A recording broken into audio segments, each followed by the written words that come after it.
All right, so the rain has moved out in Waco. Still a little bit, as you can see, showers kind of floating here and about. And of course, the smoke mixed in is going to make an interesting visual to start the game. West Virginia, led by Neil Brown in his 5th season with the Mountaineers. His tenure has kind of been up and down, and until this season, they hadn't won more than 6 games in a single year, but off to a great run as they close into the end of the regular season. And Dave Aranda, some questions swirling about the future of this program. The coach of the year in the Big 12 only a couple of years ago. A team that went 12-2 and won the Big 12 championship, but big-time struggles. They have now lost 8 straight games against FBS opposition at home. Stay in the game, sponsored by Hampton by Hilton for the stay. What do you have, Pete? Well, for Baylor, they've got to recover their pride. This is a prideful coach and a prideful program. Like you said 2 years ago, 12 games. But now they are struggling, finding it difficult to get explosive plays. They've got to find a way to feel better about themselves. And for West Virginia, keep rolling like thunder. This run game, this offensive line, the backs for Neil Brown playing at a very high level. Probably played their best game of the year last week against Cincinnati, finishing things up at home. They can keep and continue the same thing, as Sammy Sosa says. I didn't expect the Sammy Sosa quote to begin the game. Hey, neither did I. Rough season at Baylor, and I know for the students here, they've not had a lot to cheer about at home, but they formed the line as they always do. Nice turnout in the student section. Baylor just trying to win one for their seniors. West Virginia won the toss. They will receive, and we're underway. From the goal line, this is taken out by Preston Fox. Out to about the 24-yard line. And this West Virginia offense that is 3rd in the country in time of possession, 4th in the country in rushing yards per game, coming off a season-high 634 yards of offense against Cincinnati. And Garrett Green with all his tools, and yes, we know the arm is still a work in progress, but this has been fun to watch. It sure has. They're a great running team, and just a far cry from last year when Graham Harrell was the offensive coordinator.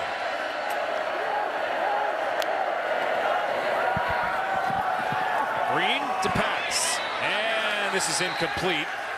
Looking for Traylon Ray, covered by Devin Lemire, the redshirt sophomore safety. The Mountaineers offense, 1-2 punch, I should say, at running back with C.J. Donaldson and Jaheim White, the talented freshman. He was the hot hand last week. We'll see how many touches each of them get, but White coming off 22 carries, career high 204 yards, and he's in the backfield here on 2nd down.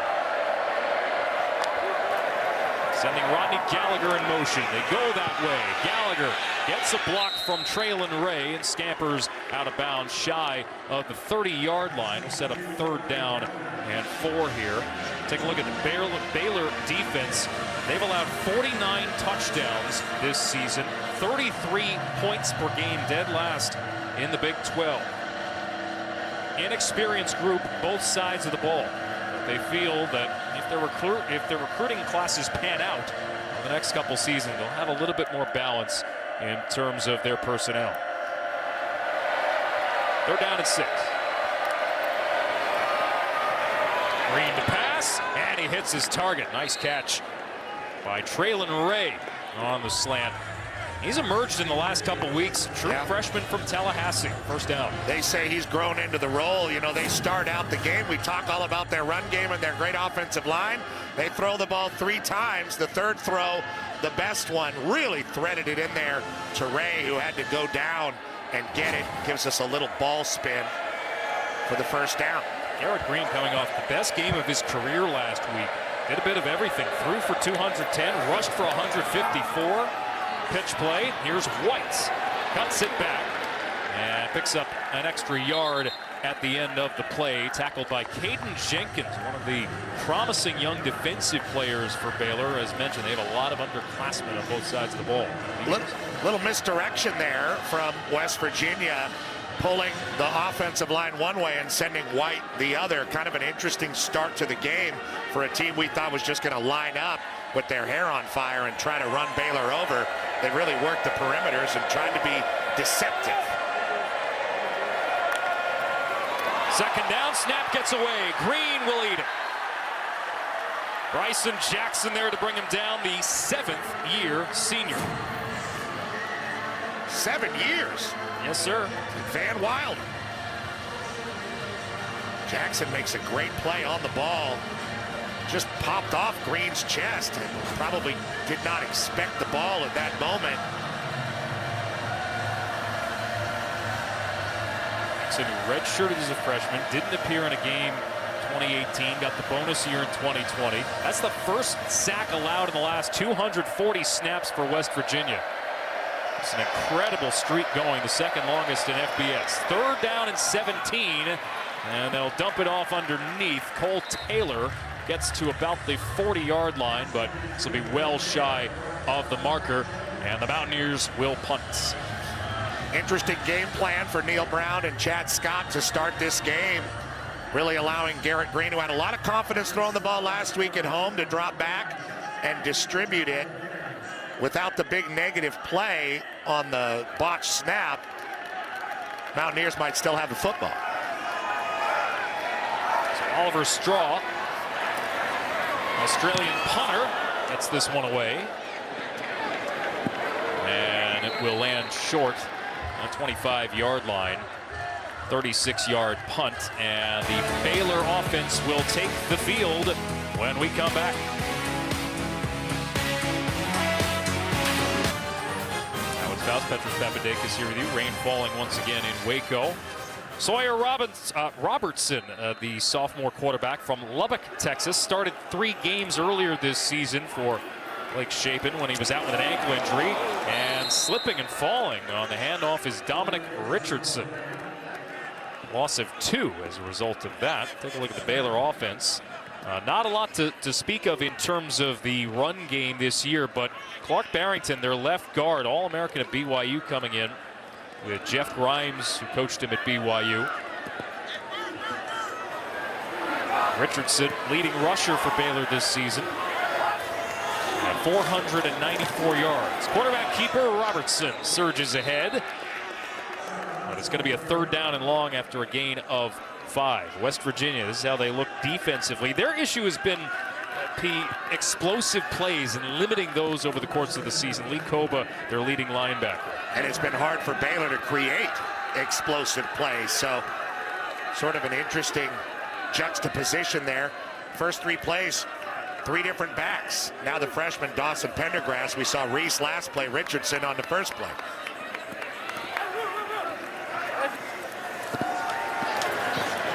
Robertson steps up in the pocket, takes off, has a first down and more as he slides shy of the 40-yard line. Well, not exactly the accuracy when it comes to the arm that Shapen has, but he can run around and make things happen. Good block by Colton Price, the center, holding things at the line of scrimmage and allowing Robertson to break free. First down for the Bears. Well, as we heard from the coaches this week, sometimes they said they had to remind him how mobile he is, and just, sometimes you can use your legs out there. Yeah, a lot of thinking involved, and you want to try to balance that out with instincts. And off on first down, Reese. Initially wrapped up in the backfield, maybe gets back to the original line of scrimmage. No gain on the play. Well, it's been like this all year for Baylor. People in the backfield raising heck. That time it was Mike Lockhart, the Georgia Tech transfer, who flashed early and kind of changed the route to the line of scrimmage for Reese. He was very fast. Yeah, took a step back this year, though. Nearly 1,000 rushing yards last season. Offensive freshman in the year of the Big 12. Freshman All-American, but for whatever reason just hasn't clicked this year.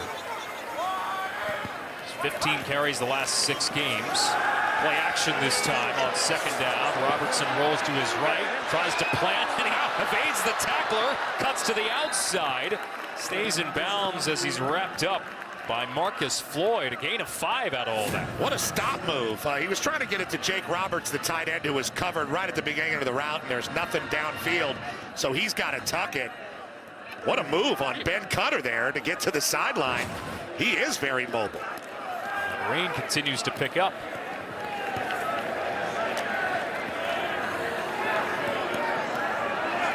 They're down at 5.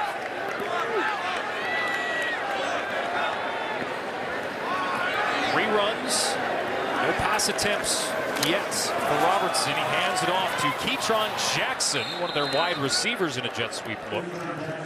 He's going to be short of the first down by about 3 yards. And Baylor will take their offense off the field. Here comes the punt team. And they just have had that kind of year. Just where is the extra oomph coming from offensively? That broken tackle, that lurch forward to get the first down. It seems to have escaped them throughout the year. And mistakes. Yep. False start here. False start, number 88, offense. 5-yard penalty, 4th down. It's Micah Gifford, special teams freshman. Yeah, Baylor, I mean, you look at their depth chart, you look at their stats, a lot of different players have touched the ball, but talking with Jeff Grimes, their offensive coordinator, it wasn't necessarily their intent. They just haven't had guys step up as they would have hoped. This will take a Baylor bounce and winds up being a tackle inside the 10. Preston Fox just had to backpedal with that bounding ball, and Gifford came up with a tackle. 49 yards. You two share the airwaves in Los Angeles. We do. Yeah. He sets the table. First down for West Virginia after the nice special teams play from Baylor on a 49-yard punt. Handoff on first down. Look out, Jaheim White. Could have had a burst up field there. He's an elite talent, just an inspirational young running back. A lot of explosive ability, 5'7", 190. They can't leave him in the game the whole time because of pass protection, but that's something he's really worked hard on and studied and improved throughout the year, and that bodes well for his future. What a great season he's had. Big 12 newcomer of the week after last week's performance against Cincinnati. White again, and White finds the outside. This could be trouble. Jaheim White, will he be caught? Brought down at the 30-yard line after an explosive run, 53 yards. Watch the center pull around and make a great block, turning things in. Zach Frazier, an excellent center, and that opens up all that field for White. And you can see he has elite speed. Such a burst running away from Devin Bobby, who eventually recovers himself and strides to get him. Good effort getting him down. Not only the rushing performance, he had a 75-yard reception for a touchdown last week. 53 on this run to set up West Virginia at the 30-yard line. Play action, Green taking a shot to the end zone. It is caught easily for the touchdown. Traylon Ray. All kinds of separation. A 30-yard score, and West Virginia strikes first. Some kind of confusion in the secondary. Devin Lemire did not know that he had Ray as his only responsibility. You see him there, no help from inside. He thought he was going to have some from Matt Jones, but that's pretty far for a middle linebacker to have to drop back. Just nobody in the middle of the field, and Green was able to put plenty of air under that. Traylon Ray. Coaches have been trying to push him to get more touches. He and Rodney Gallagher, a couple of freshmen for West Virginia, who have been nice fits in this offense. 5th catch of 20-plus yards for Traylon Ray this year, his 2nd touchdown of the season. 90 yards in 84 seconds in the rain, which is picked up once again. 30-yard touchdown reception, punctuating the drive. That's good hair. Even with the hat. That's good quarterback hair right there. Well, it's going to get plenty wet in this weather. Yeah, it's really coming down. Yeah. Michael Hayes to kick this off for the Mountaineers. Well, we talked all about the run game and set up the touchdown, but a 30-yard reception from the 9-yard line. This is returned out to the 27.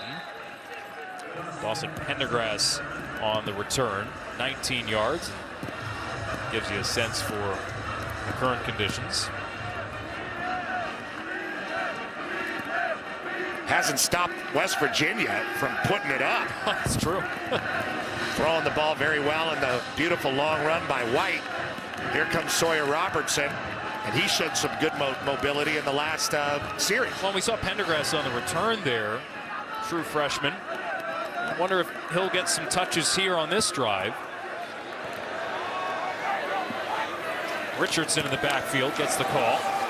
Richardson about cutting it back, crosses the 30, tackled by Jalen Thornton, redshirt junior from Cincinnati. Second down. This Baylor team, NCAA high and a program record 8 home games this season. They are looking to avoid a program record 7th home loss. It's confounding among the issues that Baylor's dealt with in terms of their personnel being young and players not stepping up, some of their veteran players. Injury at quarterback, obviously. It's been a down year. There's no other way to put it. There's Richardson with a nice run. Set up 3rd and short here. It's a nice surge at the end. It'll be about 1 yard to go. Richardson tied a season high with 17 carries for 66 yards last week against TCU, a 42-17 loss that really, you could tell in the postgame press conferences, was dispiriting. Their 4th straight against an in-state rival. 3rd down and 1. Pendergrass in the backfield. They'll fake it to him. Richardson flushed out. Richardson undercut beautifully by Aubrey Burks. Yeah, he's played really well. Aubrey Burks flying up and making a play. They get Sawyer Robertson out there in the open. And this is where they like to have him making decisions on the run. They like his mobility, but just no chance as Burks takes out both of his thighs. Burks picks up his 4th tackle for loss this season. And a 3 and out for Baylor. Still punt of the way here as the rain continues to pelt down in Waco. Palmer Williams, freshman punter, and a lot of practice this year. 2 or more punts in every game this season. Nice play defensively for the Mountaineers. They're up 7-zip. Frazier, what a star. Look at this guy work. A big center, 6'5", 311, blocking 2 guys with that big wingspan. Centers aren't usually that tall or heavy. And look how smart he is, Alex. Passing off one guy, getting to the other, keeping the pocket clean for Garrett Green to put it up. And now watch him pull and see how mobile he is, bullying defenders into the end zone. And here he is tonight with the big play for Jaheim White, pulling around and springing him that set up the West Virginia touchdown. Just great work from Zach Frazier. One of several West Virginia natives on this team. Obviously, you know, you try to recruit in state, you try to have success. There are 2 starters on the offensive line, and talking with Neil Brown, like, this was a big step for them to get not only players from in-state, but really elite players from in-state. Well, if there's a West Virginia guy in the state that can play college football, the coach at West Virginia is almost obligated to take him and find a place where that guy can play. And that's kind of what changed Dana Holgorsen when he was in Morgantown, because there were fullbacks and tight ends, and he said, my offense doesn't use these guys. Well, it does now. Gain of 7 on 1st down for White. Gets another call, and he'll be about a yard short of the 1st down here.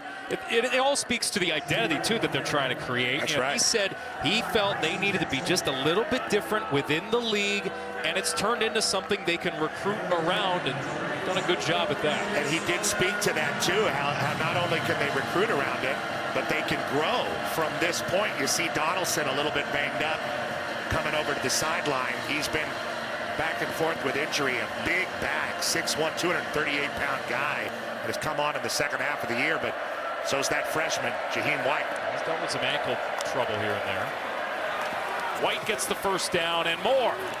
Dragged down by Chateau Reed, but not after moving the sticks. Not before moving the sticks, I should say. Nice job by Chateau Reed making the tackle there. That has been a problem for Baylor this year. We all know Dave Aranda, one of the great defensive coordinators and beloved for that ability. They have been in good position this year a lot of times, but have not been able to get people down or make the tackle. 3 straight runs. Green makes it 4 in a row. And Green sidesteps a tackle, diving ahead near midfield. That gives you an idea of his running ability. Right, it's one thing to be able to run the ball downfield, but you see him make a great cut. But look at him set up the safety 3 or 4 yards away, setting up Devin Bobby for that jump move right there that almost was successful. Blow the play dead here on a false start. False start. Offense. All 11 players were not set prior to the snap. 5-yard penalty. First down. You know, with Garrett Green too, I think earlier in the season, and perhaps earlier in his career as well, they were trying to create structure. They wanted to do that. And talking with the coaches, you heard it too, Petrus, they have tried to not necessarily establish too many guardrails. They want him to be creative and think on his feet. Well, because he's an exciting player. He's exciting when his feet get working. But what you want to do as a quarterback kind of evolves is you use the feet to get away and throw the ball downfield as well. White searching for the edge, got it, and then some. Another big run for Jaheim White, who is piling them up over the second half of this season. Look at this stop move on the edge against Chateau Reed. He gets out to the edge and then just shows elite speed with a quick stop move, jumping outside. That is very difficult to do. You got to be really fast. Green stands in, taking a shot to the end zone. It's incomplete, intended for Traylon Ray. Flag came in before the ball arrived, and Ray, it appears, was asking for one. That's Caden Jenkins, a stud freshman corner. Holding, number 19, defense. 10-yard penalty from the previous spot. Automatic first down.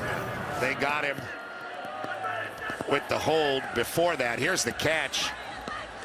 Traylon Ray almost comes up with it. Penalty brings a first down either way. Moves the ball all the way to the Baylor 23. Watch West Virginia getting some big plays on offense. 3 of them for 25+ yards. I mean, it is coming down in Waco, and Green and Neil Brown, Chad Scott, the OC, not afraid to take shots down the field.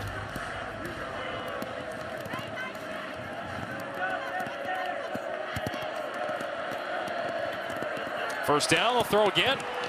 And it's Gallagher along the perimeter.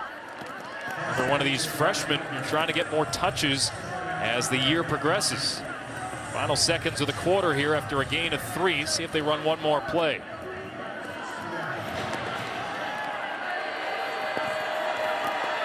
And they'll just let the clock run off here. That takes us to the end of 15 minutes. West Virginia, their offense has been motoring. Traylon Ray, the early touchdown. And the Mountaineers are driving again at the end of 1. Well, it's not fun for anybody. The camera people, the people sitting in the stands who are not under the overhang.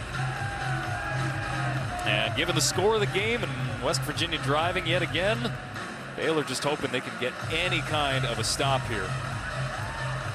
Oh, that's our guy Jason Upson. Look at him. Hey, good comfortable as ever.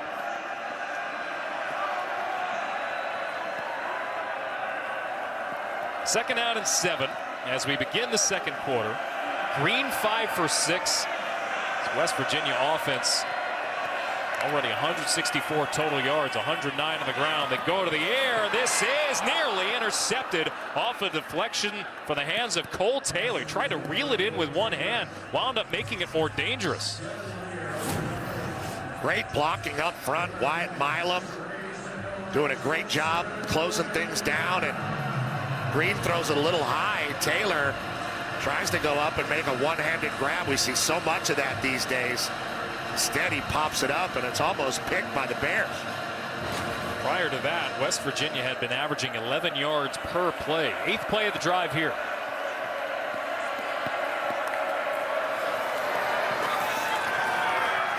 fake as Green surges ahead. It's going to be 4th down. So they'll send the field goal unit on. Good job by the Baylor defense, kind of finding a way to bow their necks down close to their end zone, overcoming the penalty. This will be a 38-yard attempt for Michael Hayes. These are never easy in sloppy conditions. Turf field in Waco, really making things a little bit more slick. No problem. Hayes knocks it through. He had missed his last 2. But Michael Hayes tacks on 3 more. Baylor gets a stop defensively. Trailing 10-0. Sophisticated guy. I'm a sophisticate. I like trumpet players. First time without a pass for Baylor in a first quarter of a game since at least 2015. Baylor just 40 first quarter points all season. Blanked to begin this game. The Bears try to find something here. Rich Reese back as the deep man. From the 5. Redshirt sophomore finds a hole, keeps on trucking, and Richard Reese has running room. All the way from the 5-yard line. Richard Reese gets Baylor on the board. A 95-yard kickoff return touchdown.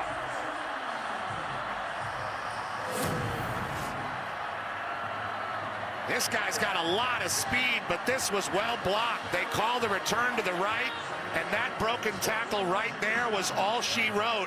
Once he got through that, he was ghost. So far up the field that he could give a celebratory running high 5 to Bryson Jackson. What a return, and what a way for Baylor to get back into this game. Well, now you see why he was preseason all-conference selection. Extra point is good.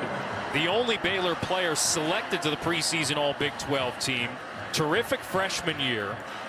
Just for whatever reason, didn't click with the reps that he got this season. He wound up scoring him from the 4-yard line. 96 yards for Richard Reese. And a turning point early in this game, getting Baylor right back in it. What you're worried about sometimes in these situations, your defense has been on the field for a little bit of a while here in the first half. They just got you a stop, forced a field goal, and now they didn't come right back out on the field and deal with this West Virginia offensive line. It's a good problem to have, to be able to score I was going to say on a return, but it is hard on your defense. Sometimes defensive coordinators get a little bit more creative in situations like this to try to get off the field faster. Didn't have a single touch last week, Reese. 96 yards, and it's 10-7.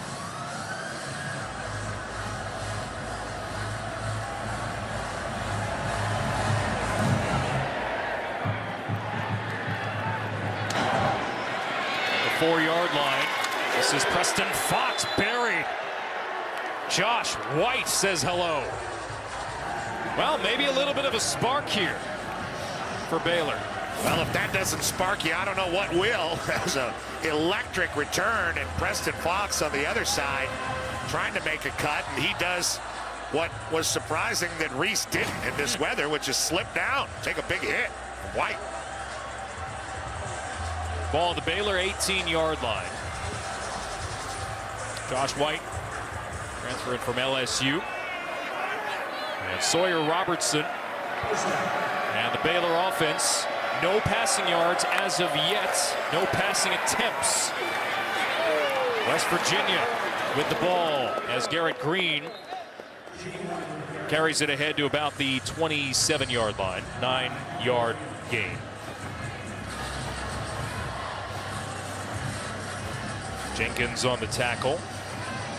Mentioned he's one of the more promising young defensive players for Baylor. He leads all freshmen nationally with 3 interceptions, a couple fumble recoveries. They have young players that have been playing more and more as the season's gone on, which is usually the mark of a growing team.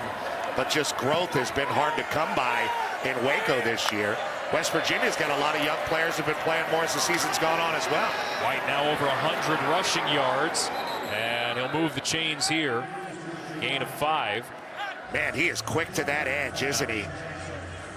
Just Garmin Randolph trying to get there, but just not enough time to recover yourself after White makes that cut like a cat. You know, earlier this season, he was kind of taken out of the rotation for a game. He had struggled in walkthroughs, and he said that C.J. Donaldson, who we saw earlier, who's limping a little bit on the sideline, helped him out a lot. He waved off the coaches in a walkthrough saying, I got this, I'm going to pull him aside, we're going to get it together. And he's been tremendous ever since. Green to pass, nearly intercepted. Bryson Jackson got his hands on it.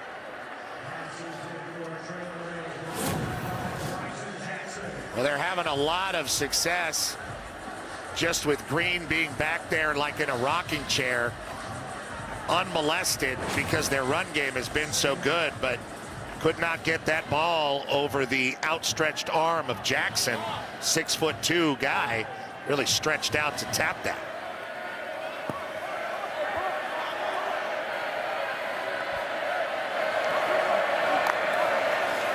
Donaldson getting a carry here. And good to see Donaldson back on the field. Power runner. Leading rusher by volume on the year. The White is hot on his trail. White leading the Big 12 in yards per catch, actually leading the nation in that department coming in. And what you talk about with that walkthrough kind of thing is just giving a guy the ball as a freshman back. That's easy for those guys. It's instinct. They know how to follow blockers. They know how to run the ball. If they're in the game, that's what they're there for.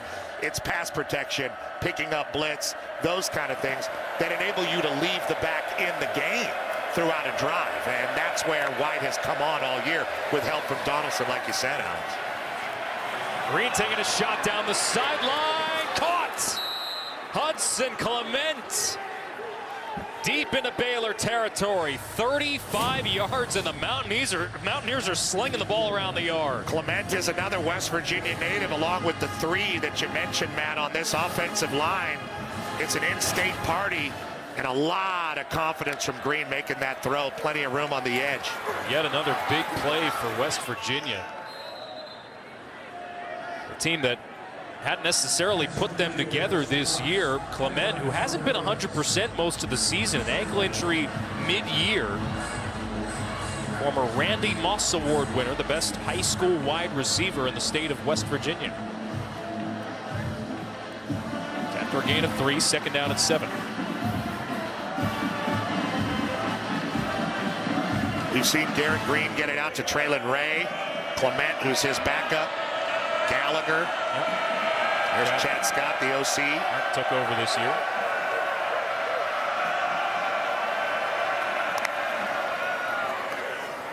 Green follows his lead blocker, and he takes off to the end zone. Beautiful block, leading the way for Garrett Green, and the Mountaineers respond.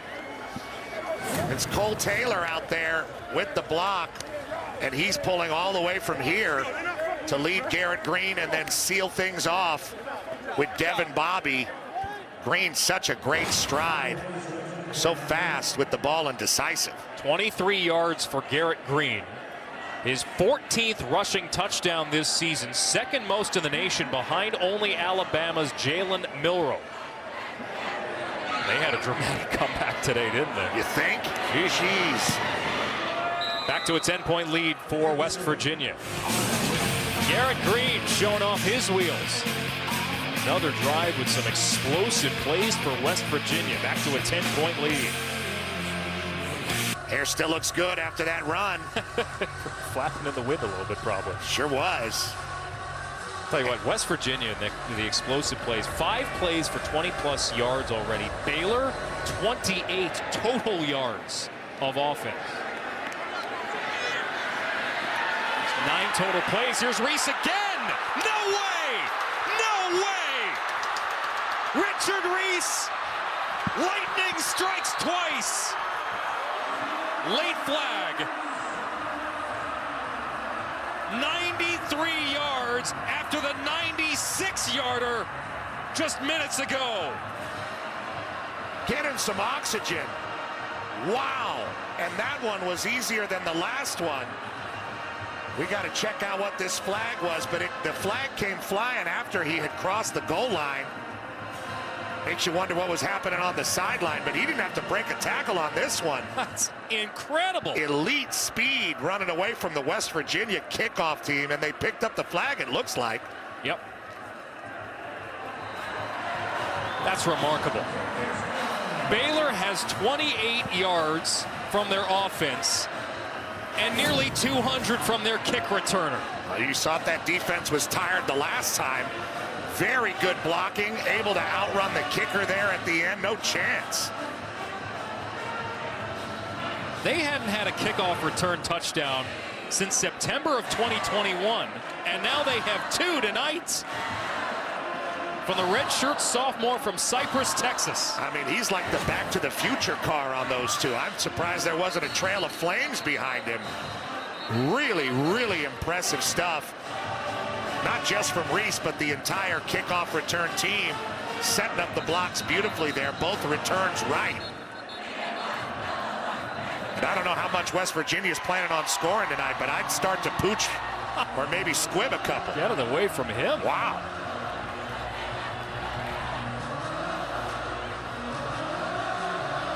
Well, that's another interesting wrinkle. 17-14. Such a crazy play, that lady grew a beard.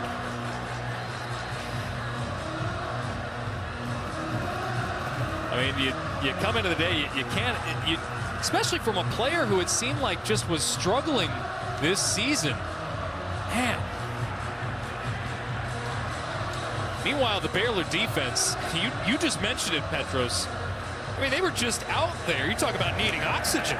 Yeah, that's going to be 3 series in a row without any time to sit down and watch your offense try to get some first downs and spell you a bit. Right.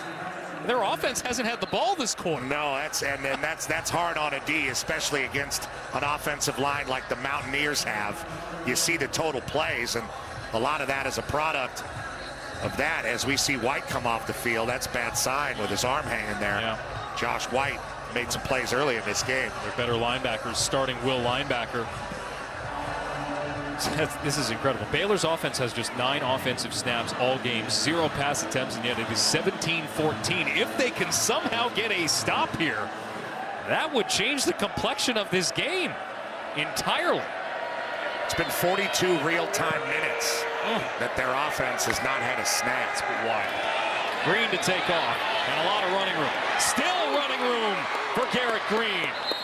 Out near midfield, finally met along the sideline by Devin Bobby, and this is where you run the risk of all that time spent on the field defensively. Yeah, 26 yards. These things are happening at the line of scrimmage. They're pulling around Big Cole Taylor, the tight end, and having a lot of success with the backs and the quarterback running those counter schemes.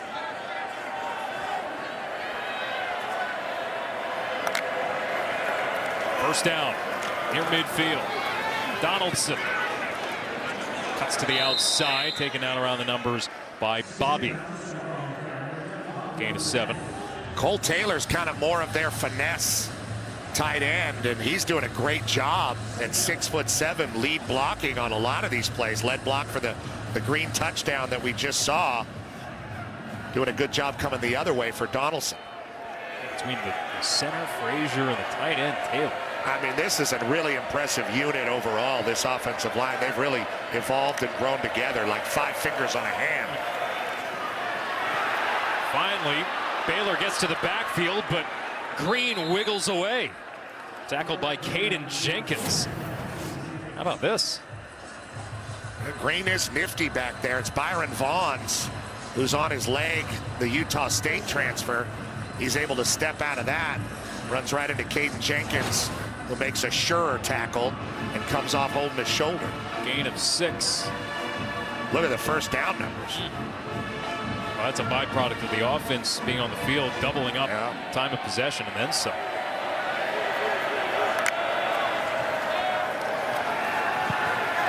Green, a pass, and it's reeled in by the tight end, Taylor. That's twice they found him along the boundary for a big gain. First down, West Virginia. They found a mismatch between him and the Mike linebacker, Matt Jones, who wears number 2. Green working the progression and sees it.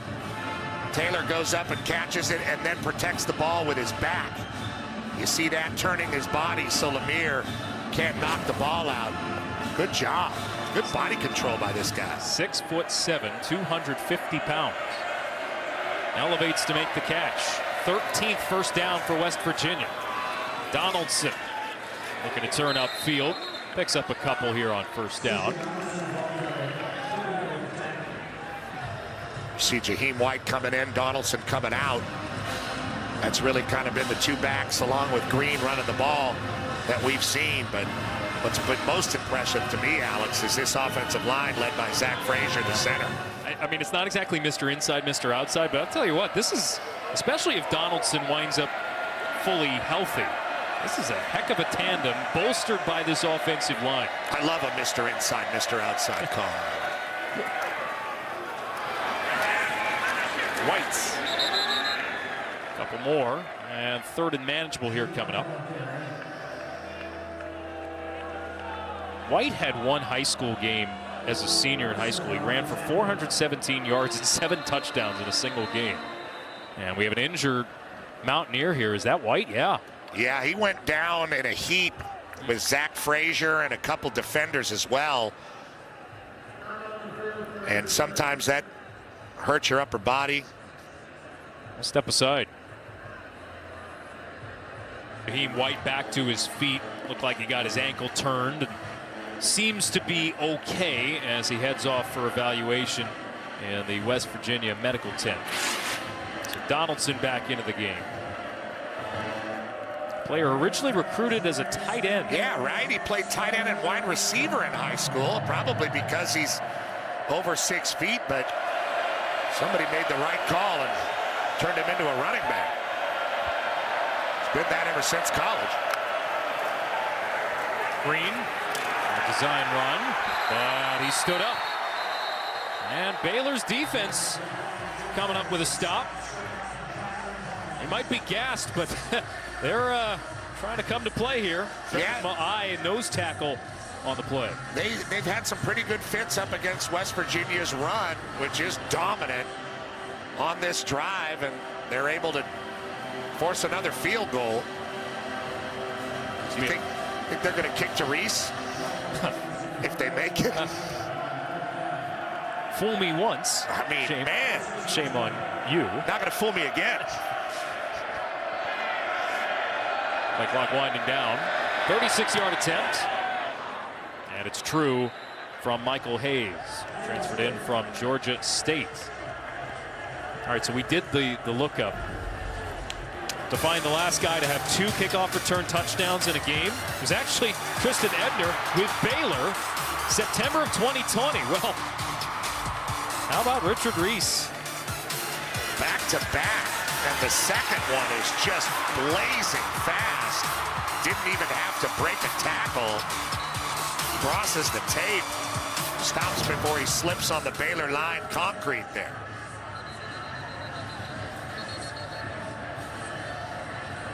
So it's a 6-point game, 1-possession game after all of this. Despite West Virginia already up over 300 yards of offense, Baylor, when was the last time their offense took the field? It still hasn't happened this quarter. It's been a while because West Virginia just marched down the field and kicked the field goal.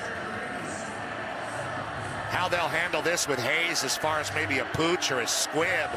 So you get a look at Neil Brown. Got to be happy with the way his team's played, except for that kickoff cover team. Last time Baylor's offense saw the field was with 3:34 left in the first.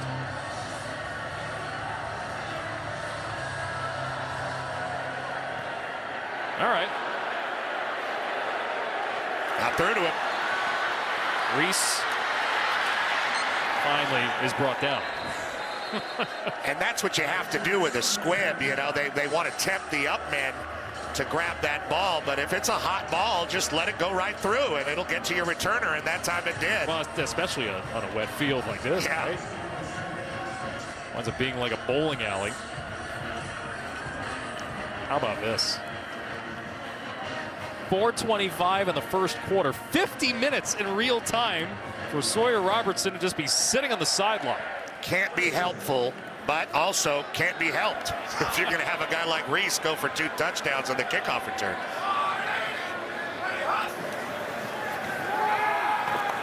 Robertson with time. A pass caught. And Jake Roberts, the tight end, with a big play. Into West Virginia territory, 37 yards. Roberts, the transfer from North Texas, was wide open. And Sawyer Robertson really kind of took his time and looked like he aimed and kind of grooved that pass in there. I don't think he could believe how wide open he was. Well, 2 things here. Yeah, Baylor offense has been off the field. So's the West Virginia defense. Yeah, that's true too. And it's kind of interesting to see after an hour almost of kind of staring at things what you're like again when you touch the field. Sometimes it takes a couple plays to get back into the rhythm. And that's their first pass attempt all night. Hand off Richardson. And he's tracked down from behind at the 33-yard line, gain of 2. Richardson is their version of kind of a big physical back. Oklahoma State transfer, downhill guy that falls forward. Not as big as Donaldson on the other side. Richardson, this is also part of the equation for Baylor. He's battled through multiple injuries this season. Yeah, I'm interested to see the freshman, Pendergrass, who's had some good moments this year as well. He's in the backfield now.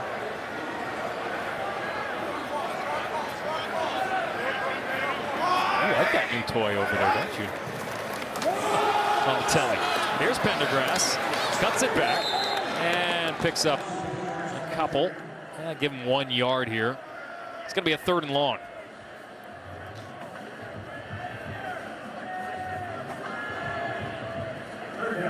Under 4 minutes to play in the half.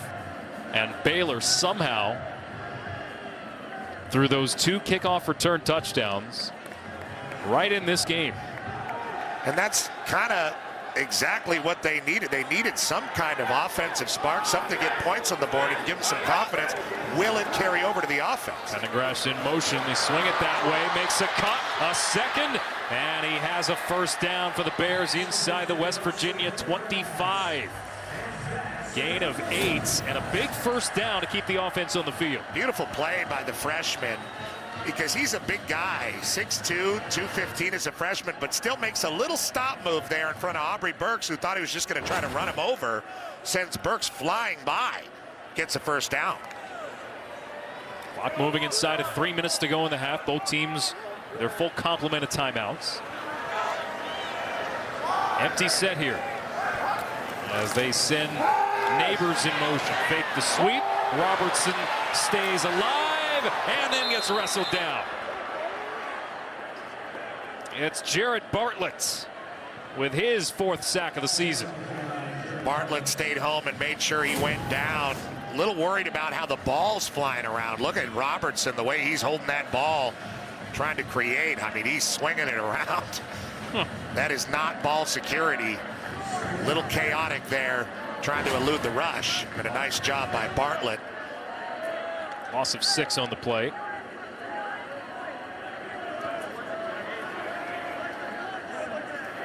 Richardson in the backfield. They'll give it to him. And Richardson is met for a loss, but a flag flies. Mike Lockhart on the tackle. Breakout season in his 5th year. Transfer from Georgia Tech. Holding, number 79, offense, 10-yard penalty, 2nd down. So West Virginia likes to take the yardage here. There it is here.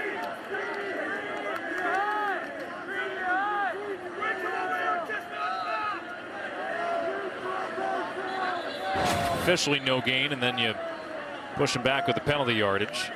Baylor has run West Virginia takes their first charge, timeout at the total half. plays on offense. West Virginia has almost as many first downs. Just a bizarre way that this game has transpired. The Bears have some work to do. 2nd down at 26. I wonder if he's a Bama fan. He is. This ball juggled and reeled in by Pendergrass, and he surges ahead. Going short there on a 2nd down and 26. Yeah, a little middle screen, trying to get Pendergrass a little room there. And breaks one tackle, but not enough to really make it work. West Virginia calls the timeout here. They want to get the ball back. Put an extra 2nd on the clock. Talking to the Baylor coaching staff, Dave Aranda, Jeff Grimes, their offensive coordinator, at college defensive coordinator, the key theme was they are trying as hard as possible to not let 1 week carry into the next. And it's just been the biggest battle they've had to face with all the negatives surrounding the team this year. Some things you can't control, like injuries and who's available personnel-wise, things of that nature. What you can control, as Coach Aranda was talking to us, but mistakes, things like that, being discouraged. You see Shapen there on the sideline out. Has been involved trying to help out Robertson, but not able to go in this one. Sophomore transfer out of, or excuse me, the junior out of Shreveport. Well, they've spent time talking to some of the underclassmen, trying to keep them in the fold going forward. 3rd down and 20. And got back within field goal range, and Robertson will do just that. Tackled shy of the 25-yard line by Bartlett. West Virginia will call another timeout. And this will set up a field goal for Baylor.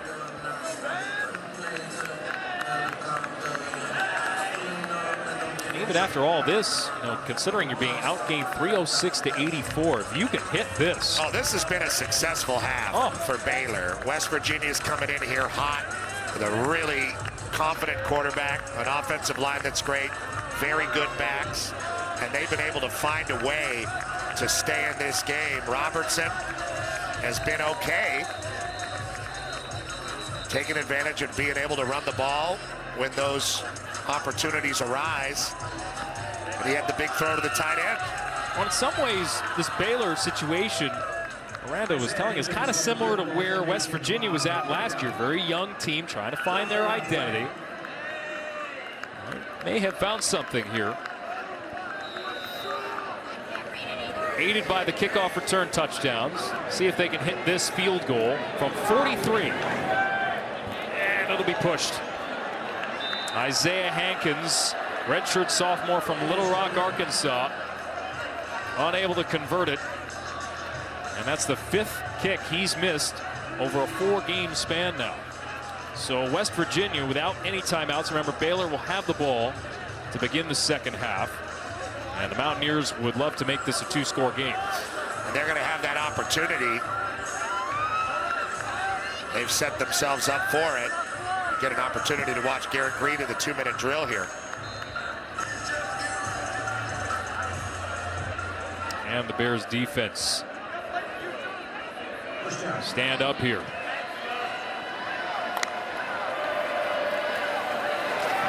And off on 1st down. Donaldson out at the point of attack. Gabe Hall, senior from Waller, Texas, after a gain of 2. Clock will move, so Baylor not taking their timeout. Under 90 seconds to go in the half. Yeah, I think they thought that was going to pop for a little bit more. Good job by the Bears, kind of bowing up on it. Ends up being only a 1-yard gain. Green to pass, nearly picked. Oh, that was a risky decision with Devin Bobby jumping the route.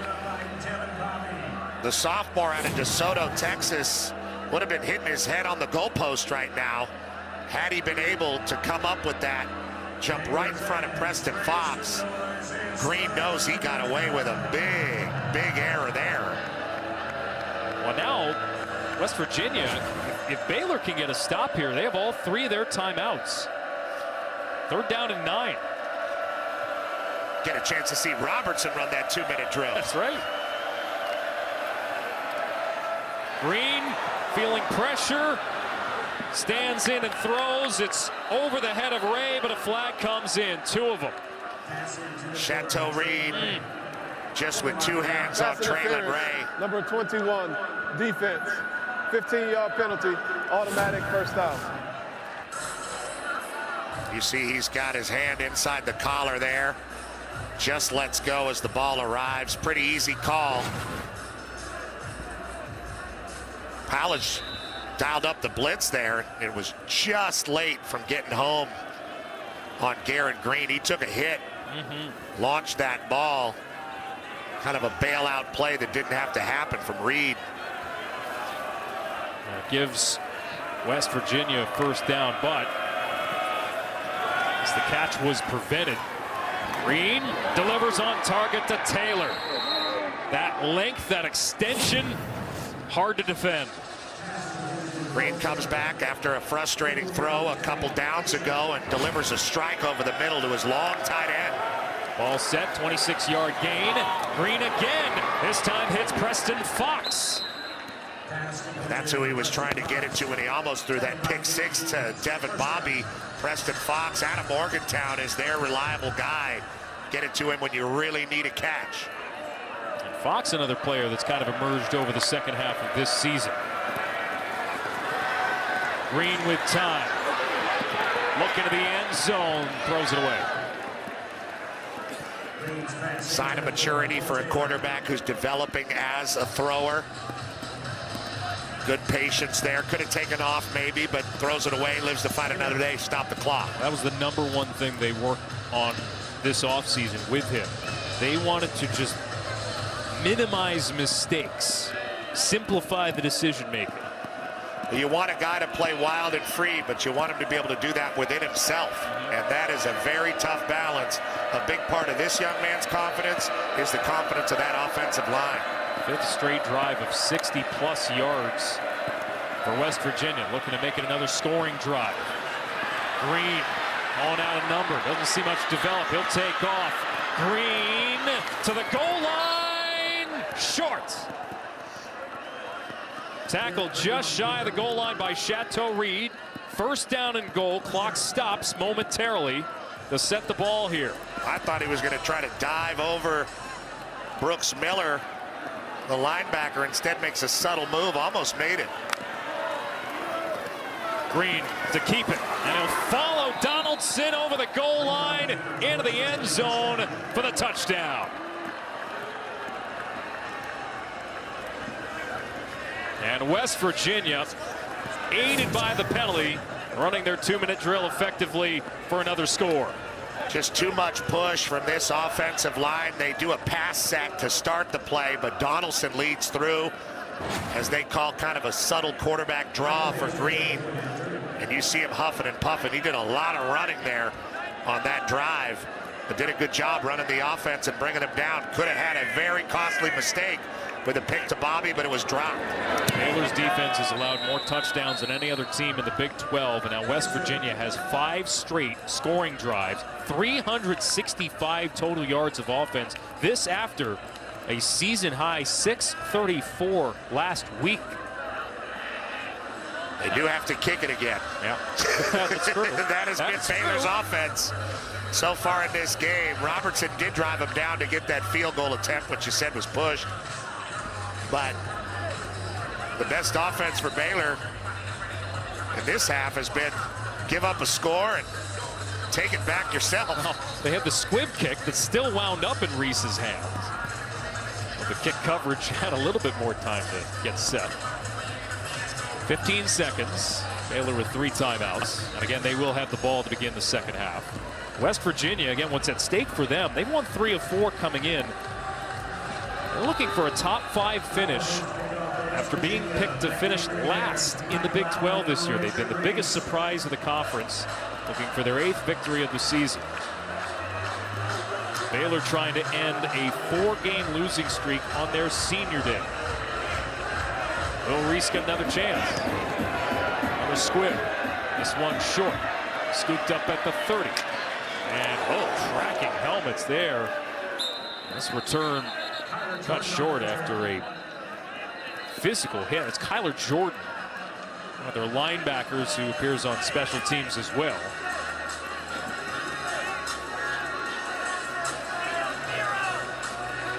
So 9 seconds left in the half, and Jordan getting an attaboy or two on the sideline. Tough sequence there for Baylor. Getting a drive, missing a field goal, and then giving up a long 2-minute drill drive to Garrett Green. Yeah, that penalty, that hurts. 3rd down and long. Nonetheless, Baylor will work a run play here with Richardson. And that'll take us to the half. Well, Richard Reese's 2 special teams touchdowns. That's the headline for Baylor. And what could have been a real blowout the other way. 27-14 as it stands. As we send you to the studio, here's Mike Hill. Indeed, in L.A., welcome to the State Farm Halftime Show. Inside our L.A. studios, Mike Hill, Emmanuel Acho, and the coach, Chris Peterson. Thank goodness for Baylor special teams, or this would be ugly. It's 27-14, 2 special teams touchdowns, keeping Baylor in it. Second.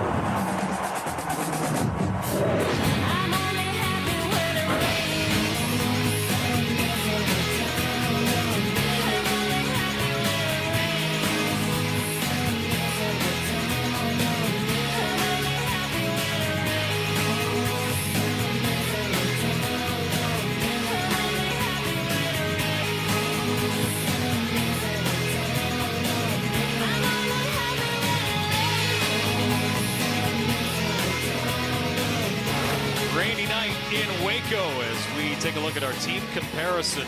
Sponsored by Credible, the MVP of loan shopping. Check rates on credible.com today. This is a bizarre graphic given the score of the game and where it stands right now. And Baylor will have the ball to begin the second half. Well, I mean, West Virginia's had some epic offense going, especially in the second part of the year. They've gotten that run game going. They've broken records for themselves in a half, but the 2 kickoff returns back-to-back is what really jumps out from Reese, and that's really what makes this game interesting, because Baylor still in it, and their offense has not had much to say about it. West Virginia halfway to a 2nd straight game, 600+ yards of offense. The 634 they put up last week against Cincinnati was the most for the Mountaineers under Neil Brown, and the most in a game for West Virginia since 2018. Well, I think they've learned their lesson, West Virginia, but here is Reese nonetheless. And Reese, he nearly had a lane. Anthony Wilson brought him down.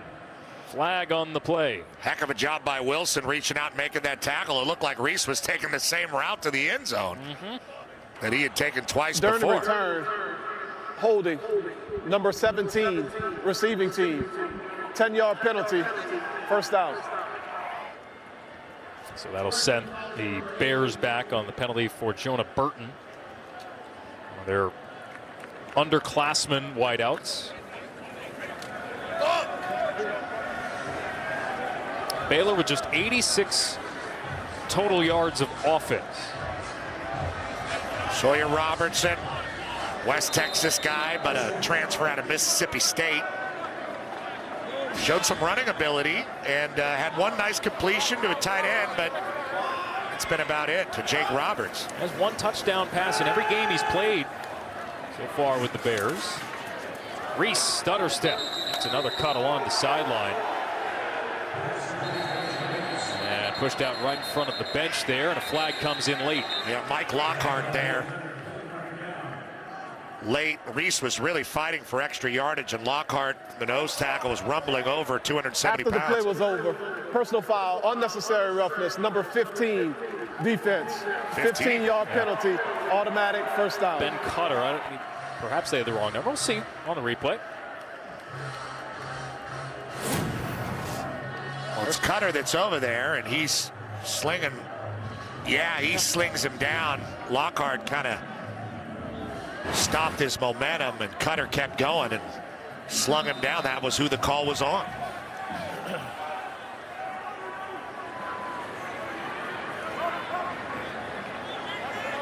So a 1st down for the Bears. Robertson. Pendergrass on the reception. And just a couple of yards for Pendergrass. Actually give him 1 there. 2 seasons at Mississippi State for Sawyer Robertson. You see Ben Cutter there coming up with a stop again. Didn't see much playing time, Robertson, at Mississippi State behind Will Rogers. He'd also committed to the baseball team there. He was a really good baseball player, an outfielder. His father, Stan, the draft pick of the Expos. Jump throw, and off the screen pass. It's Kelsey Johnson, another tight end, trying to round the corner, but winds up with only 1 yard, and it's 3rd down. They've tried to find some creative ways to get Sawyer Robertson in space. Play action look, get him half rolls, full rolls, on the run, making decisions. And that was just one of those moments, getting the tight end to run with him. 3rd down, trying to stay on the field for the Bears. Can they muster some offense in this game to stay in it? They're going to have to. Robertson is 6 for 6 passing, just 56 yards. First down by way of penalty on this drive. Pressure comes. Robertson rolls, scans, and takes off. And Robertson barrels ahead for a 1st down.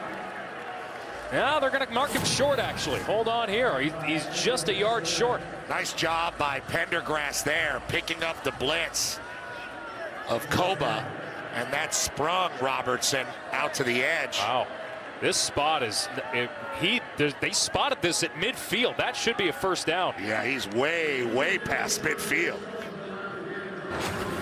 Yeah, they're going to take a look at this. Yeah, that's a good 1.5 yards away from where his knee came down.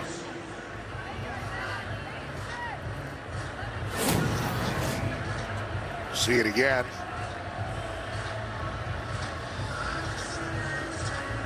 Yeah, he's still up there. Yeah. All right, so this should be pretty clear cut.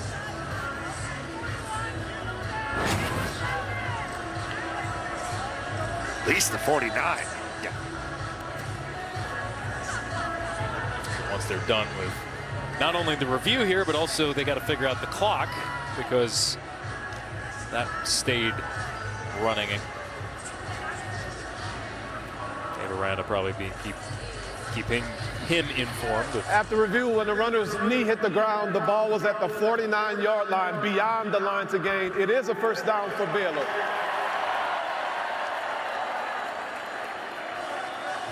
You see Coach Grimes, Jeff Grimes, the OC, barking out the play, trying to keep this young quarterback going, and he's shown some courage with his feet.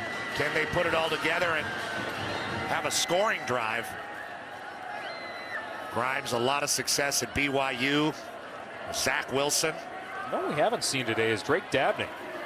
He talked a lot about how probably the one area where they felt they've seen the most growth is among their tight ends. He's having a career season. No touches yet. Richardson a run on 1st down to the 44. He took that one right to the shoulder of Ben Cutter and fell forward. That's what they say one of his best attributes is. Cutter's put together a really good run of play lately. 5 tackles for loss over the last 5 games. And that's really kind of what you expect from a growing football team that's getting better as the season goes on. He's a freshman, and he's played more and gotten better as the season goes on. That's the mark of good coaching.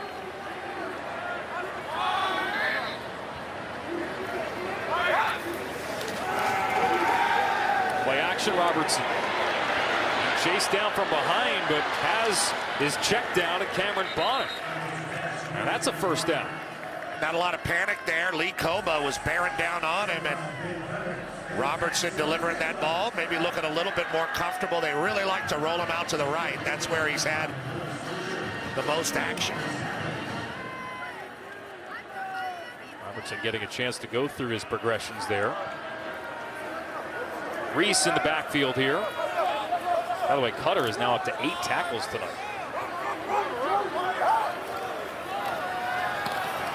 Robertson to pass, airs it out to the numbers, and caught for the touchdown. Keytron Jackson. And Baylor right out of the gate in the 2nd half puts together their best drive of the night. 38 yards on the score. Well, you said he throws a touchdown in every start. Here's your touchdown.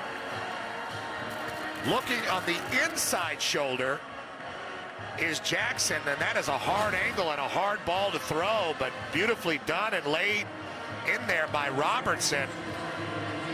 Jackson just puts his hands on it. It drops right in there.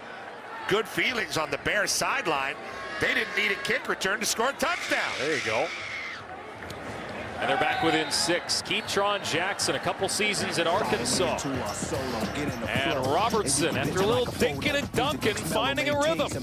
He's a perfect 8 for 8 for 100 yards. Baylor is back within a possession. Another night when it wasn't so damp. Well, the rain has stopped. It was pouring earlier in Waco, and now Baylor's offense starting to rain down a little bit. Well, that was a huge moment for the confidence of this team and the young transfer quarterback. Getting the opening kick of the second half and marching down and scoring when it looked like they weren't going to be able to do much of that in this game. Baylor's first offensive touchdown tonight. And so West Virginia now in more of a dogfight than perhaps what this game would have looked like, given the way that their offense performed in the first half. Garrett Green and the Mountaineers back to work here for the first time in the second. And that puts pressure on Green and this entire offense to keep it going. They've had success moving the ball. Only been forced off the field a minimal amount of times, but Baylor feeling pretty good right now.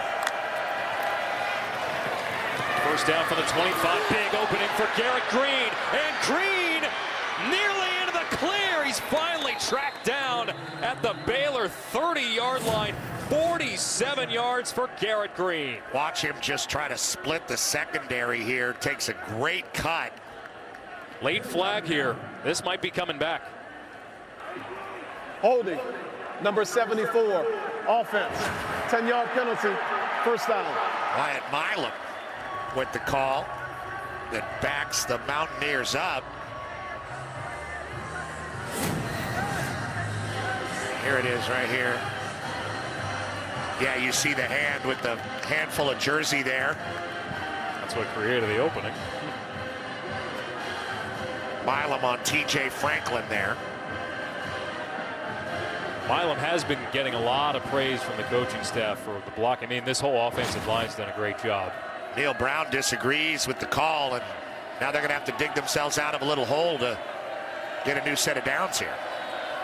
Second down and 5. And a handoff for White, in trouble and tackled for a loss. Byron Vaughn's the veteran, the transfer from Utah State. Well, White had a little bit of an awkward ankle turn on a violent play in the first half. Good to see the freshman, explosive freshman, back in the game, but a great job by Baylor rallying to the tackle and getting to the backfield. Just cleaning that up, it was a spot foul on the hold, so it wound up being a first down and 15. Second and 21 here. And up the middle.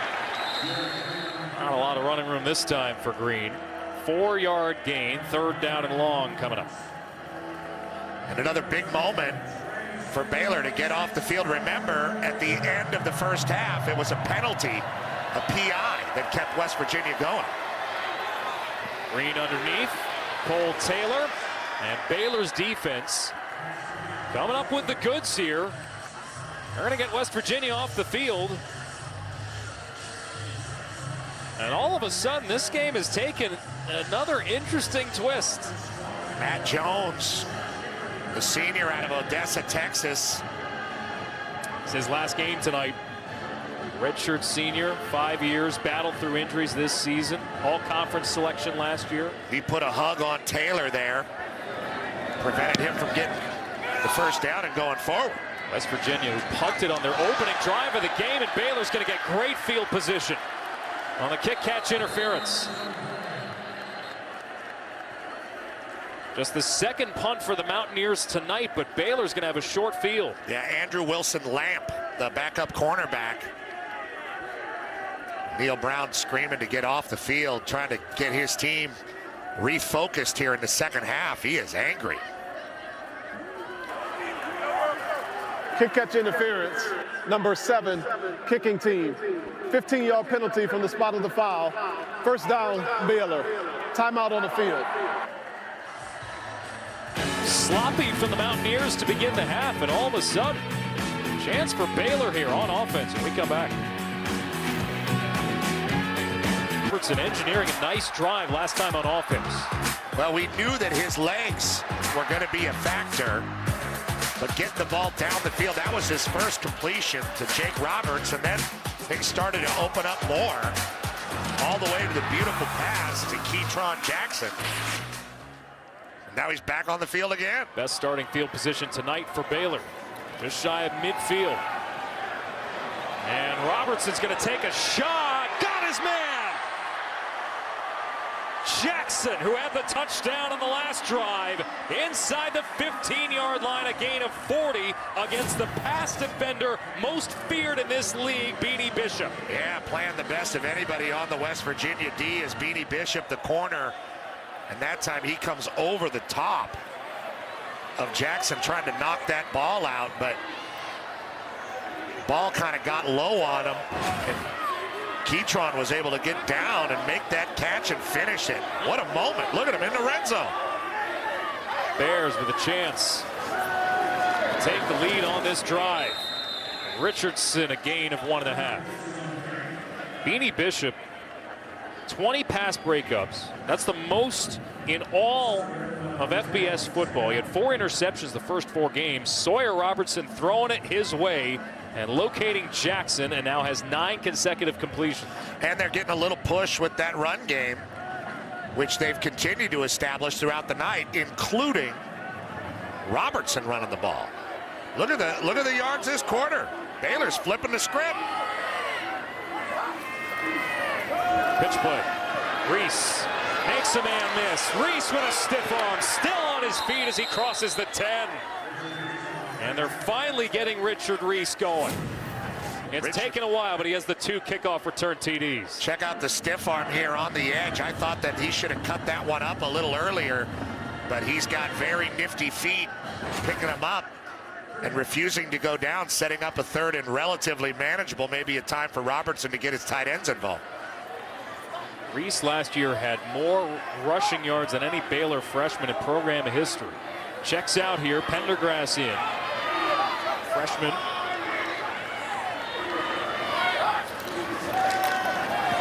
Robertson to throw, and he hits his target, but the ball is out of the hands of his tight end, Klopfenstein, I beg your pardon. That is being ruled a live ball. Yeah, they called it by West Virginia. On the field, it was a completed pass to Matthew Klopfenstein, their 5th tight end. The ruling on the field is a catch and a fumble recovered by the defense. First down, West Virginia. Clearly down. Clearly down. The elbow was down. Not sure how long it's going to take to overturn this, but clearly a call that should be overturned. The ruling on the field of a catch and a fumble recovered by the defense is under further review.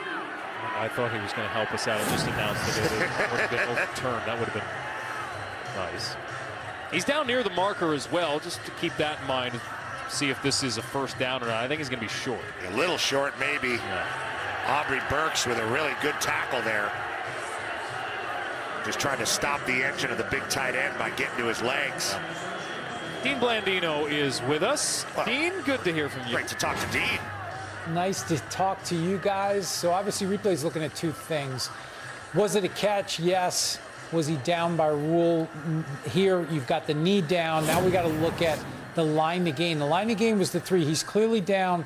When that left knee is down, where's the ball? It appears to be just short, probably the 3.5. So that's where I would put it and make this 4th down. Yeah, the knee goes down before the elbow.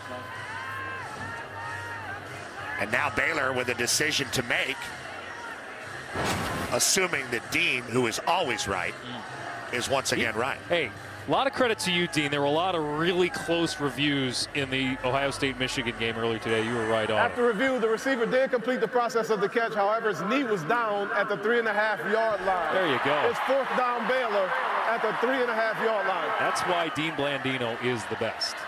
Appreciate you, Dean. Now here's Baylor, a team that's been struggling all year. Dave Aranda would not be surprised if he decides to keep his offense on the field here. On the 4th and 1, they've been getting a pretty good push with that offensive line, and they have a quarterback that can run. Yeah, they're coming back out. Baylor has lost 4 games in a row.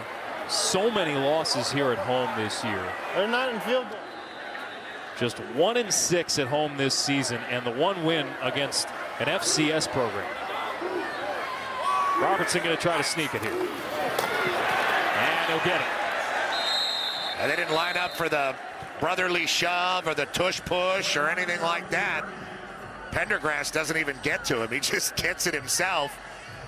We talked about the confidence of this Baylor front. They've become more and more confident as the game has gone on. We came in talking about the West Virginia offensive line, but Baylor's offense has come out of the locker room fired up. Playing with confidence. 1st down and goal.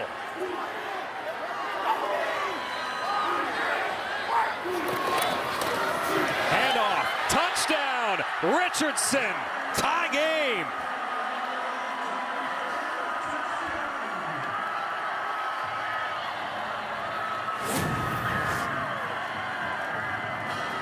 And just really nice sealing off from the offensive line, Campbell Barrington. Richardson with his 1st rushing touchdown this season. Back-to-back touchdown drives to begin the 2nd half. And for the first time tonight, Baylor has taken the lead from down 13 at the half. They have turned this game around. Like we told you earlier that Mondays hit hard, but Colin does hit harder. If you love football, you're going to love what he has to say. Most interesting man in sports. Don't miss the Herd with Colin Cowherd, Monday, noon Eastern on FS1. 6 plays, 51 yards. Yeah, sick 'em. That's what they did. 2 minutes, 50 seconds off the clock. This team has found a rhythm. Sick 'em Bears, and they have done exactly that, as you said, and getting a lot out of Robertson.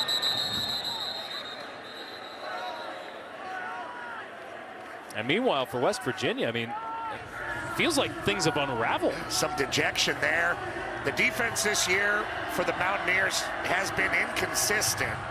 The run game on the other side of the offense, holding the ball like they do, has helped them a lot.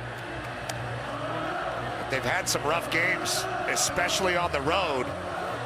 And I don't know if they expected Baylor to be able to come out and carve them up like that after the way the 1st half went. Well, they had miscues against Houston, a game that they lost in a Hail Mary. They'll hand it off here to White on 1st down. Then they had a couple other miscues at Oklahoma State, a game that they were very much in. You flip one of those games, and they're in the conversation to play in the Big 12 championship game. And for a 10-win season. Yeah. Been a great year either way, a bounce-back year for Neil Brown. But right now, they did not expect to be down at this point in the game. And they're looking up at a more confident Baylor team. They've let these guys hang around.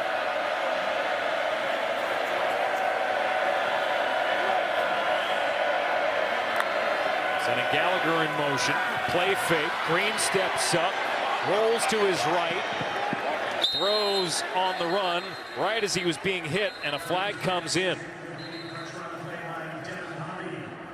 He's taking a couple shots. He's got a bloodied arm. Well, he's a running quarterback. Yeah. You know, he's striding out through the contact zone and then dropping There's no back. foul for intentional grounding. The quarterback was outside of the pocket and the pass went beyond the line of scrimmage. Holding, number 72, offense. 10-yard penalty, 2nd down. Nestor, physical guy, started his career in Virginia Tech. Gets the call. Here he is right here. And as Green trickles out, Nestor's going to get caught holding on, and that is problematic for an offensive lineman. If you have a straight drop pack called, you don't know which way the quarterback is going to escape or if he's going to escape, and sometimes you can get caught in an engagement, just like that happened there to Nestor. All of a sudden, penalties in the second half are starting to pile up for West Virginia.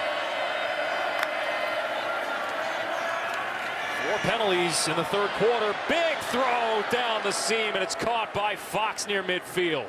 And he's shaken up. Yeah, it looks like he hit the ground hard, and nothing out there hits harder than the ground. He really had to sacrifice his body. Preston Fox, downfield threat for West Virginia and a sure-handed guy. Mistaken coverage for Baylor, and he comes wide open. Green gets rid of it quick, and that was a jarring hit he took in the back from the ground. You can see Green is a little bit upset about it. We'll step aside with the injured Mountaineer.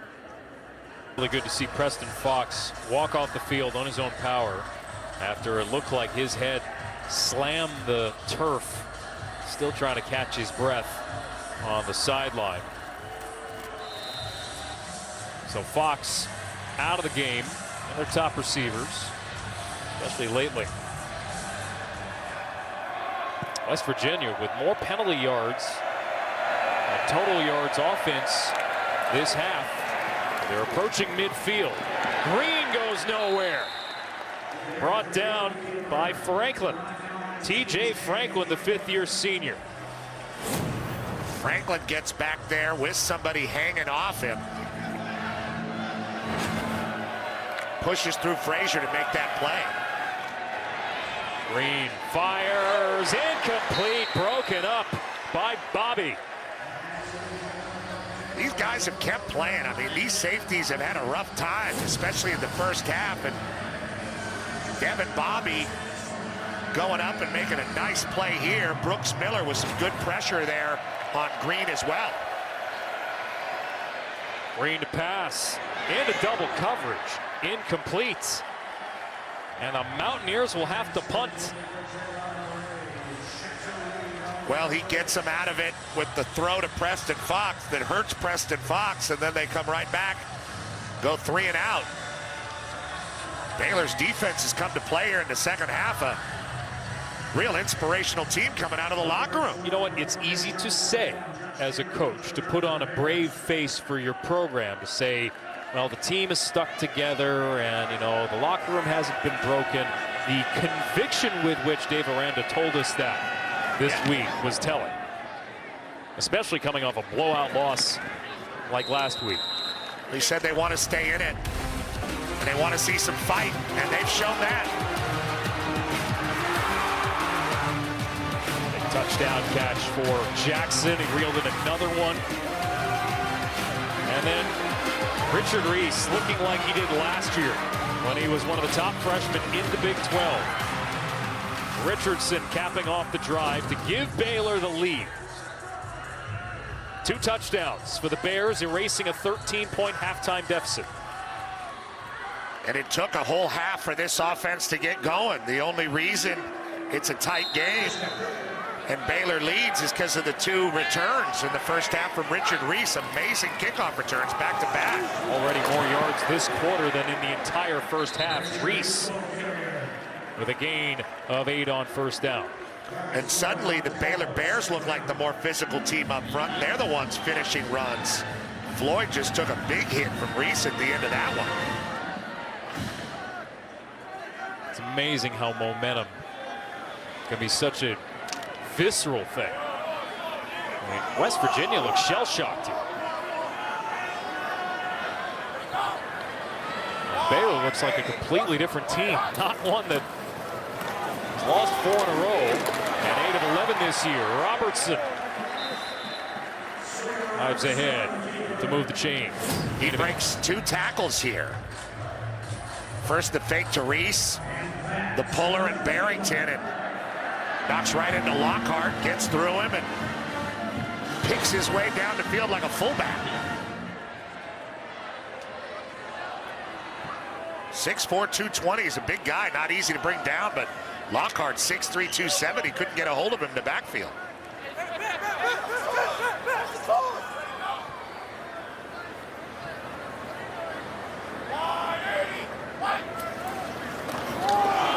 And off, Richardson.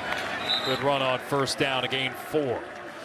And now Baylor's getting a great push, running the ball and eating clock and keeping West Virginia cold and unconfident and on the sideline.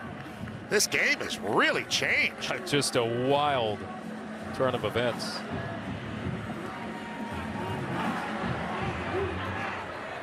Richardson, 8 carries, only 19 yards.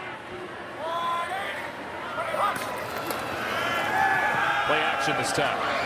Robertson finds an opening, and Robertson dives ahead across the 45. Another first down for Baylor. He has got some real giddy up when he makes a decision. It's a play action play, but he sees the hole open up, and the spy that they had for him gets walled off. Anthony Wilson, he finds a way to get another first down.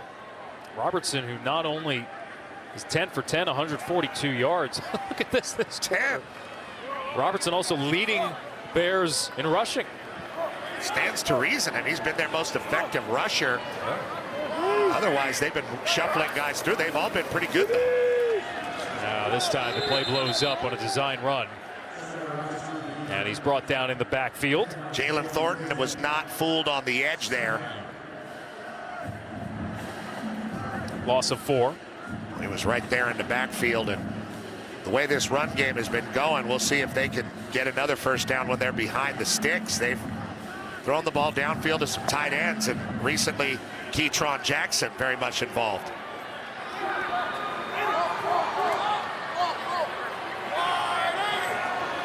Final minute of the third quarter. Play action, quick pass, nearly picked. Marcus Floyd was there. And he would have taken it to the house. Yeah, it was a little out of reach for him. He might have had to leave his feet to get it, but great job diagnosing the play and jumping in front of that. Was not his play, but he freelanced on it and almost came up with a huge play. First incompletion tonight. Forces a big 3rd and long for Baylor either way.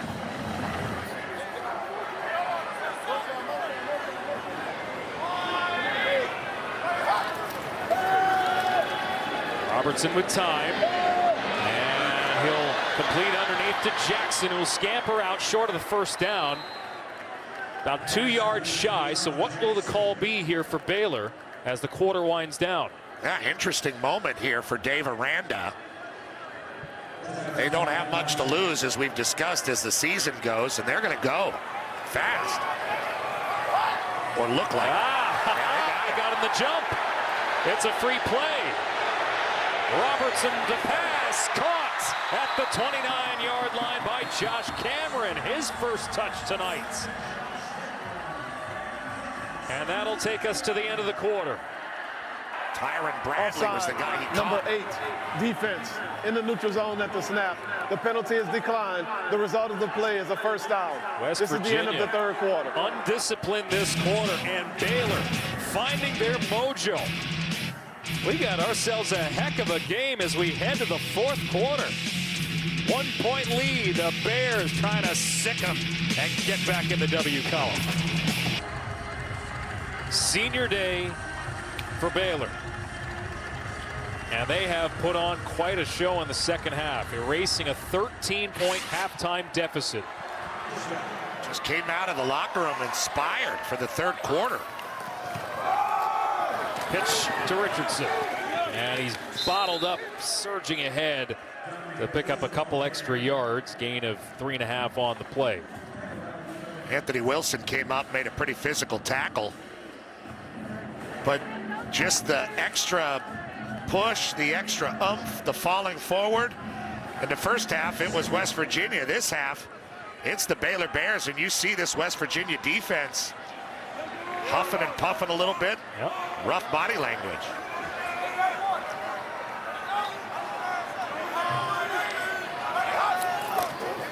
On second down, handoff to Reese, gets away from the initial hands of Durachaye.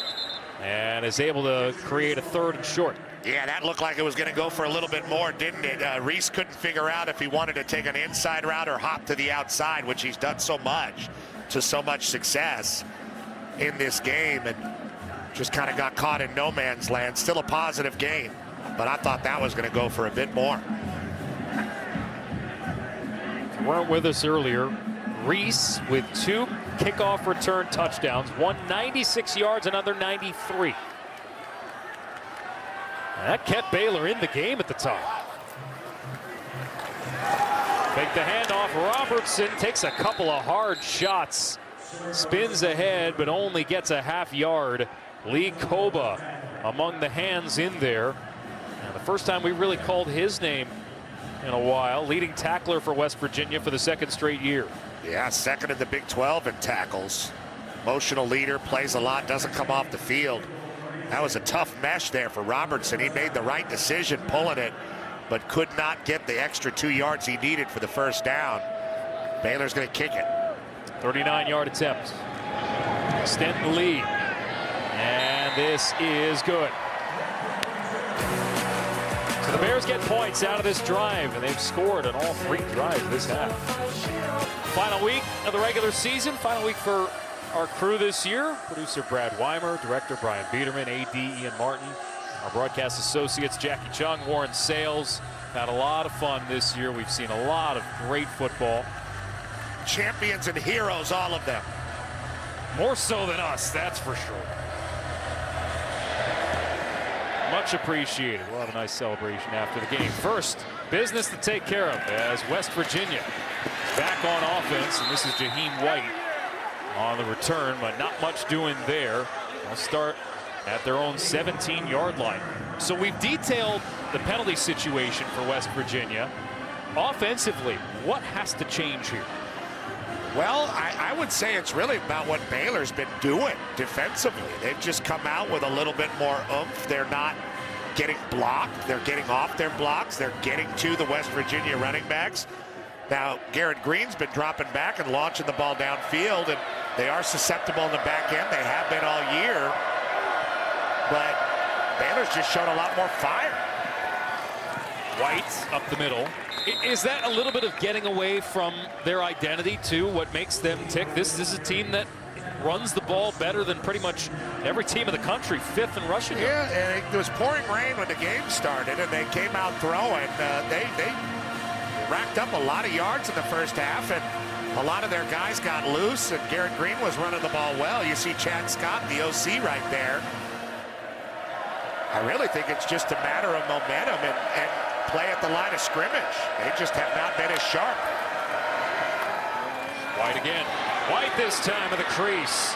And White across the 35. Wrapped up by Bobby, who's starting to pile up the tackles in the second half of this game. Yeah, watch Frazier here just get working. Look at this guy down the field, pushing linebackers. Brooks Miller out of the screen and creating space for the running back, Jaheim White.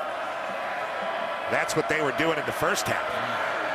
Tevin Bobby, by the way, 7 total tackles, 5 of them solo. A couple of pass breakups. A lot of them way downfield. Yeah. White across the 40. Gain of 5. Looks like the Mountaineers are kind of getting back to that big offensive push. Jones came from the backside and ran through and made that play, but not before 5 yards were gained. Jaheim White already knocking on the door, top 5 all-time among West Virginia freshmen all-time in history. This big front get working, and if they lean on him here on this drive, good opportunity to eat clock and demoralize the Bears. White met in the backfield by Matt Jones on senior day. He's had a couple of big plays in the second half. Well, where does he come from here? Right here, just kind of picking his way through. Nobody stems up to him on the offensive line, and he's able to shoot through a hole pretty patiently and push the freshman back. 6th tackle of the night for Matt Jones. Huge 3rd down here.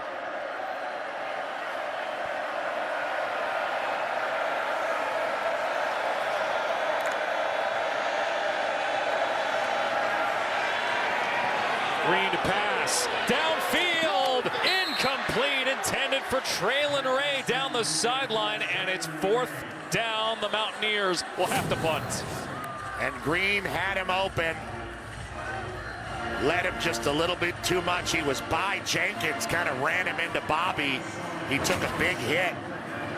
He just needed to take a little bit less off that ball. But Baylor, after starting the drive on roller skates, forcing a punt. This half, 3 possessions, 3 punts for the Mountaineers.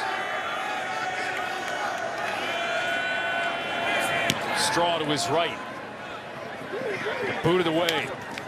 And a fair catch at the 18-yard line by Josh Cameron. 45 yards on the punt. Baylor looking to extend their lead now. We want to give big thanks to our traveling production crew. Oh, that's not fair. Technical producer Sarah DeRusha, Neil Vigar, Raymond Zanali, operations Rob Gartner, Rich Birdsong, Michael Kramer on audio, Derek Harrington on video, Tim Buffy LeBoff, and Jason Upson on camera. Thank you guys for a great season. Yeah, LeBoff. Heck, a pair of cans up there. That's a good headphones. Yeah. Those, I credit our production crew. Technical side, let's just say they're the real heroes, especially on a rainy day like today in Waco. Thank you very much for all your hard work this season. Quick hitter along the outside, Josh Cameron. And the Bears continue to move the ball, a 14-yard gain. Sawyer Robertson has become not a adequate passer in the second half, a confident passer in the second half. Hitting Cameron, starting to hit wide receivers more and more. Second one for Cameron. Right on the edge, well-thrown ball. How about Robertson's numbers tonight? 13 for 14, 185 yards. Passing touchdown streak going too. It'll take off here. Can't escape the ankle tackle of Hammond Russell, the 4th redshirt sophomore, brings him down after a gain of 2. Yeah, that was a designed quarterback run with the stretch to kind of freeze the defense. The fake throw out to Pendergrass, but maybe a little less patient than he needed to be was Robertson. I thought he took off a little early, didn't wait for things to develop. I don't know what the halftime speech was from Dave Aranda. Maybe he broke out the T.S. Eliot like he did for us. That was, I hadn't heard that on a college football call before. Me neither. Dawson Pendergrass, a first down. Baylor's offense did not score in the first half. They have the 2 kickoff return TDs, but they have looked solid from the get-go in the second. Gets underneath the block of the tight end, Drake Dabney. Very good block coming across. Gets into that secondary. He's a patient runner, but very physical. And 6'2" defenders kind of slide off it.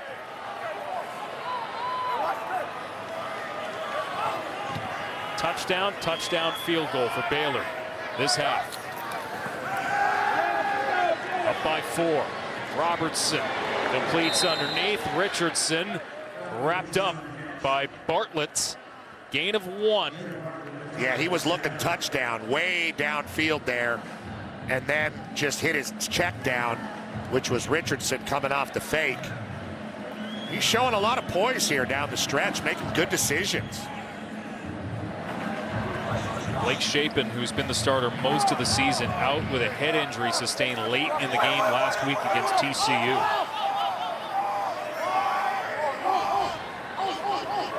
Richard Reese in motion. He'll go that way.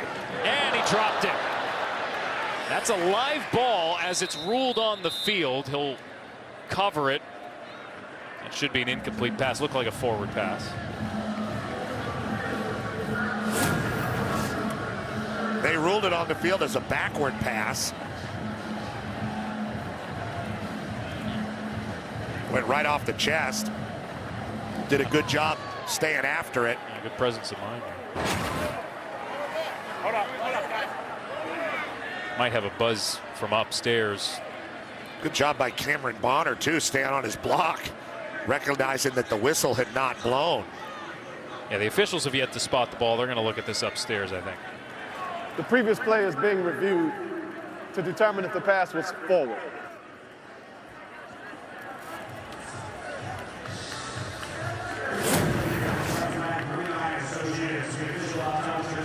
pretty close here.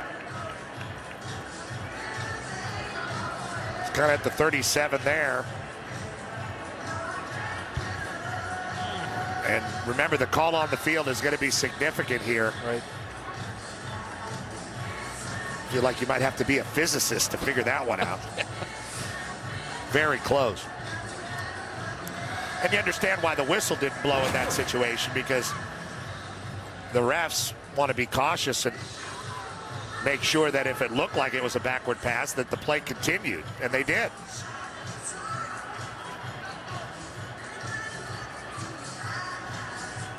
That's been a clear change as well.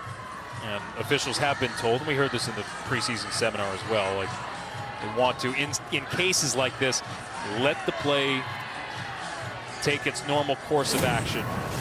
Fumbles, you know, borderline incompletion, that kind of thing in this case. And he did bubble backward to start the route. Right.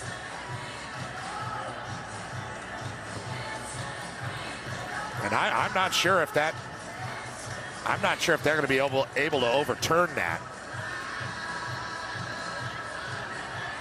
Very close. Maybe the slightest trajectory forward. After review, the pass was forward and hit the ground, so it is an incomplete pass. All right. The ball will be returned to the previous spot. It's 3rd down, Baylor. So a 3rd down and 9 here. This just feels like a critical 3rd down for West Virginia's defense to get off the field here. Yeah, they've had a rough time. Their offense showed a little bit of life there at the beginning of their last drive. West Virginia's defense been getting pushed around for the better part of the second half here. Hold on, guys. 3rd and long. Can Sawyer Robertson get it downfield? Neil Brown had a conversation quickly with the official just to double check on the time. But 7:12 the time on the clock. 3rd down and 9.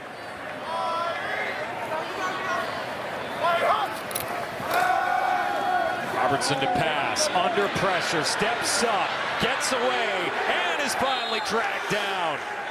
Edward Vesterinen, junior from Finland. 4th down. They love Vesterinen, always performs, has got a great motor, and this is a motor play. He's getting double teamed and pushing. His teammates are attacking Robertson, and looks like Robertson is going to get out, maybe to throw the ball downfield. And there's Vesterinen to take him down.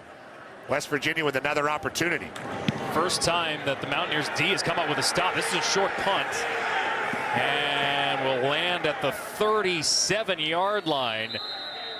Down by the Bears at the 36. Just a 26-yard punt. Mountaineers with the ball. Another twist in the plot with 6.5 to go. Streaming on the Fox Sports app. 31-27 Baylor, looking to punctuate their season in the win column. Snap this 4-game losing streak. West Virginia looking to get to 8-4. And this Baylor defense came to play in the second half. They wrap up White here for no gain. Matt Jones, Bryson Jackson having none of this. They try to get out to the perimeter and use the speed of White, but Matt Jones diagnosed it right away. Just no chance even with the lead blocker for anything. Loss of 1. Just 2 first downs this half for West Virginia. Came on the last drive.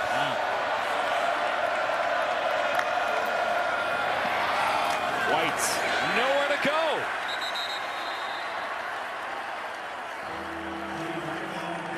TJ Franklin in on the stop along with Brooks Miller. 3rd down. Franklin came knifing in and put a huge hit right at the line of scrimmage to force this 3rd and long. All of a sudden, West Virginia's offensive line not getting the violent momentum that they had going early in this game. Baylor seems to be playing with all the juice.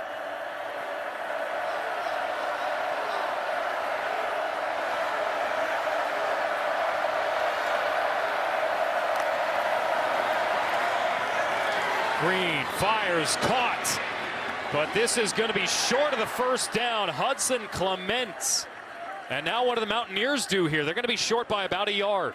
Matt Jones got a hold of him, and then the wrestling takedown throws him down. Green able to pick apart that zone, get it to Clement, who was in motion all the way out to the edge on the left side. They got to go for this. Inside of 5 minutes to go. Yeah, the way Baylor's been running the ball, eating clock, having some success with their offense. Neil Brown not comfortable giving it back to the Bears. Heavy package. Did they get it? I think they're short. He looked like his knee went down pretty early there. He had a little bit of a momentum to start, but this is ruled short of the line to gain, and Baylor will take over.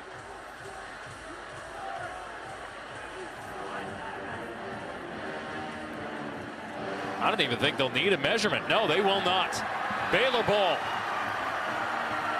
4 straight stops by this Baylor defense that was shredded in the first half. Well, what happens here? He's got Traylon Davis behind him, but where does his... Yeah, he just looked like he just couldn't get any kind of push and no legs under him to push any further, and that right knee was kind of close to the ground. Amazing. Just a different team in the second half, other than the kick returns that we saw early from Reese. Baylor was outgained in the first half, 365 to 86. Outscored 27-14, and but for those 2 kickoff return touchdowns, this game would have been a runaway. It looked like it early, didn't it? And now the Bears with the ball, approaching 4 minutes to go. Reese, a nice cutback, still on his feet across the 30. What a night for Richard Reese, who finally has regained his form from last year. He's shown some great balance on the perimeter. Makes a great cut inside there. Really nice block from Cameron, and then hits the edge. Elite speed from Reese, and we've seen it tonight out in the open, and that's a lot of fun to watch. First down for Baylor at the West Virginia 26. Hurry up!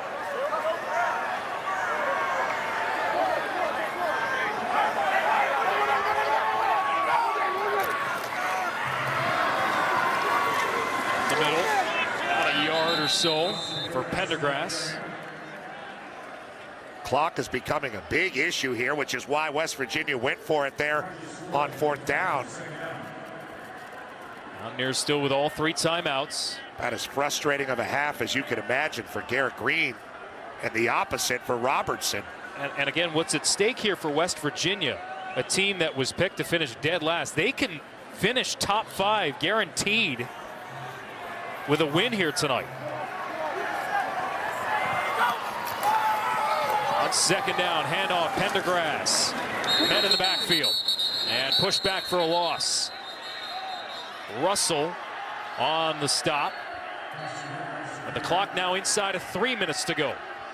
And Lockhart kind of picked him up and took him off his feet. And Baylor offensive line didn't like that very much, took umbrage. The danger here is if you allow a touchdown all this time coming off the clock. A massive 3rd down.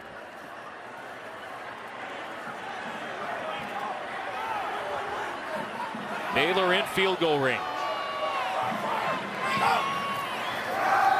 Robertson to pass. And he hits his target underneath. It's Dabney. Dabney with his first catch of the night, and he has a 1st down. They called a middle screen. They've been running a few of those throughout the year. Pendergrass often the recipient. That time Dabney, who we were talking about earlier, they wanted to get involved in this game. Good lead blocking from the Barringtons. And that clock continues to tick. Down to 1:42. And Baylor in no hurry. Trying to squeeze every last second out of the clock on this drive. Keeper for the quarterback, Robertson. He's going to eat it. and that's an okay decision considering the circumstances. Well, better than throwing it into danger or trying to create something in the backfield, waving the ball around. West Virginia calls timeouts. And not a great crowd at Baylor tonight. And these West Virginia fans who made the trip, not thrilled. No, dejection. Through the rain. But for the Baylor fans who stayed, feeling it. They might be rewarded if the Bears can execute just a handful of times here. Second down. West Virginia called their first timeout. Minute 29 on the clock. Handoff. Reese searching for the edge. Reese dives ahead. So it's 16. Very smart to stay in bounds there. Keep the clock running. Timeout called. Force West Virginia to call that timeout. Might put a couple more seconds back on the clock. Yeah, 122. Man, for a season that looked like it had turned the corner and they were right in the good frame of mind. I mean, they had a rough loss, West Virginia, to Oklahoma a couple weeks ago, blowout fashion. Bounced back last week against Cincinnati. That's you mentioned earlier what good teams do coming off a bad loss.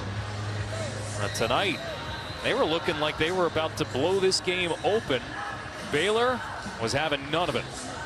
Yeah, they came out of the half inspired offensively and defensively and just started making plays on both sides of the ball, and it sort of gained momentum and became a bit of a dust storm for West Virginia, and they're on the verge of getting blown out of Waco. See what happens here with Robertson and how they handle this 3rd and 11 and a kick to make it 7. Outscored 17-0 this half already.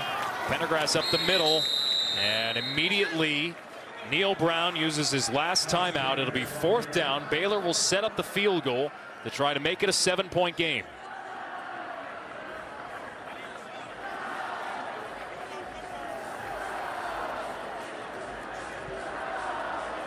Dave Aranda said to us, the challenge today, do not let the past be predictive of the future.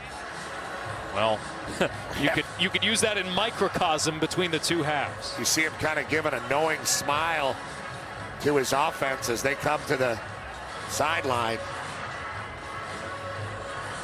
Certainly a different countenance than most college football coaches that you come across at any level. Aranda, a very cerebral guy and one of the most gifted defensive minds in college football. And especially here at home, where inexplicably they have just been unable to muster much of anything. Trying to avoid a 7th home loss. 32-yard attempt. Hankins, this is no good. He hooked it. And as a result, West Virginia will have a chance to drive down the field for the win. Wow, how deflating for Baylor. That great drive. Opportunity to make it a 7-point game, and Hankins just can't get it in between the uprights. Green with an opportunity to redeem himself from the second half that he's had, and I know a lot of throws that he would like to have back. See what he's done in the past.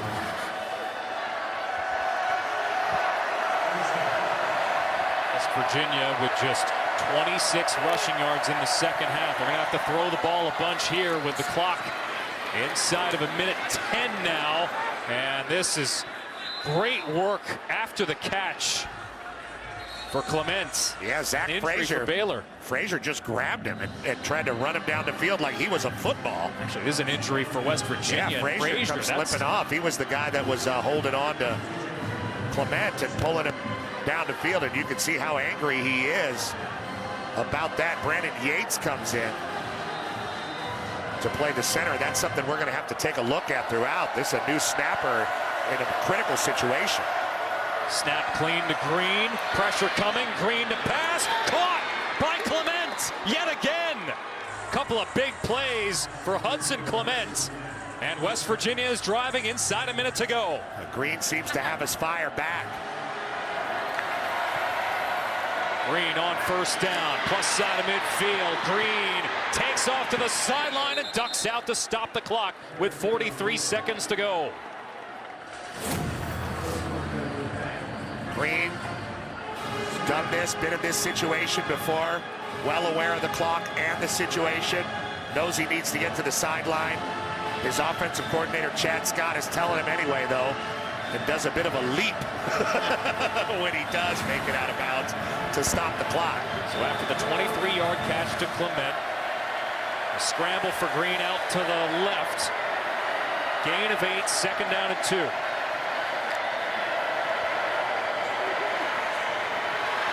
Green steps up again.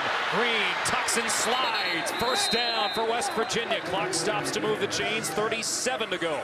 Earlier in the game, we talked about Jaheim White picking up blitz. Look at this. This is a critical moment in the game.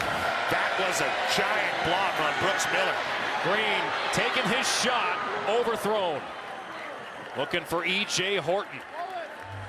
29 seconds to go. That block sprung Green where it looked like he was going to get sacked or worse. Hit to where the ball ends up fluttering on him like it did with Michigan and Ohio State at the end earlier today. What a moment for the freshman growing up. Making a huge block in a critical situation.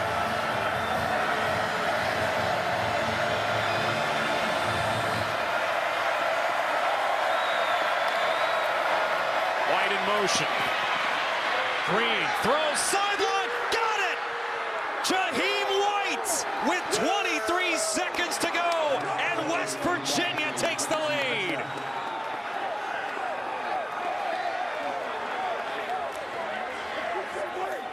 They stun the people here on the Brazos River. And you do some dirty work, make a great block against a rushing linebacker that's about 35 pounds heavier than you. They run you on a wheel route, and you become the hero of the game. Great throw by Green, and there was nobody there to prevent White.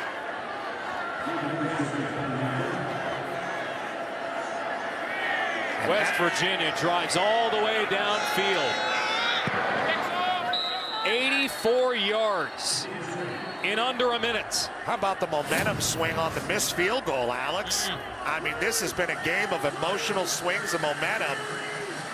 White starts out in motion, and that's the guy he blocked 2 plays before. Brooks Miller, that looks like he might have had him in coverage. A huge mismatch if that's the case. A weak side linebacker, 230 pounds against one of the most explosive players on the team. So Jaheim White capping off the drive with a 29-yard touchdown. There's Zach Frazier on the sideline, who just went out.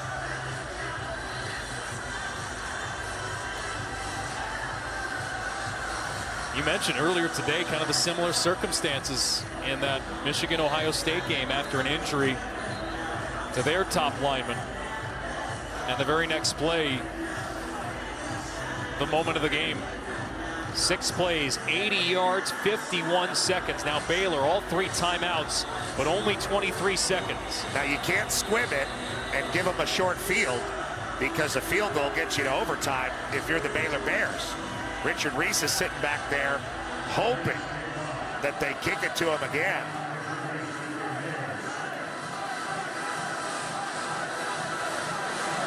Michael Hayes. Oh, he does. Yeah, he squibs it. He scoops it up at the 10. And he's contacted at the 25, keeping his legs churning, and a couple extra seconds come off the clock as a result. Just 17 seconds for Baylor to try to get in the field goal range. All 3 timeouts. Yeah, they don't have to work the sidelines because of the timeouts. They have the whole middle of the field for Robertson, who has been a much more confident thrower in the second half. Much more opportunities to throw the ball, to be fair to him, in the second half than he had in the first.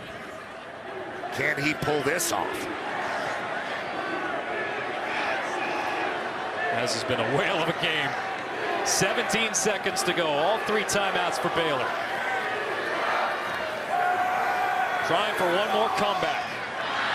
Underneath Dabney. Across the 40, quick timeout, 11 seconds to go. Yeah, those timeouts make it a totally different situation for the Baylor Bears. They can really work the whole field and get a timeout to get the field goal unit out there. Isaiah Hankins' career long is 54. And the missed field goal is what looms large right now. When Baylor had an opportunity to extend it to a 7-point lead, they drove down to the West Virginia 14.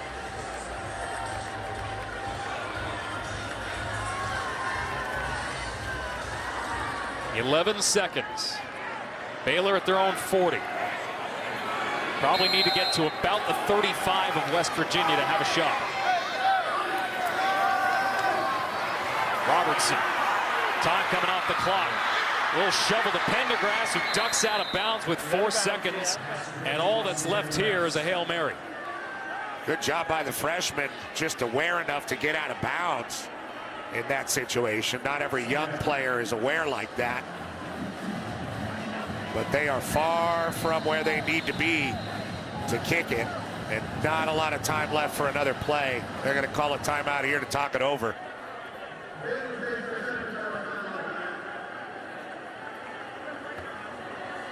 Well, West Virginia's already lost on a Hail Mary this year. They have to Houston, the Dana Holgerson Bowl. Yeah. A Neil wild Brown. back and forth game that was, too. It really was, and Neil Brown has kind of taken this team and the offense especially, because going into the year considered to be on the hot seat in Morgantown, and he's kind of done it his way with the offensive line and developing this running game and trying to refine Garrett Green as a passer, and the results speak for themselves. They're in a position to win 8 games, maybe 9, which matches some of the best seasons they've ever had in the Big 12.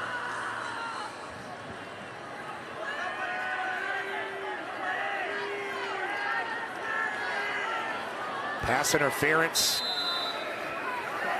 is a concern here if you're a Mountaineer fan. One time down. 4 seconds. Here we go.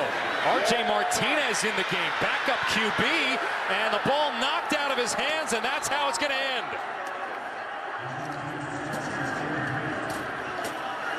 And West Virginia survives to pick up their 8th victory of the season.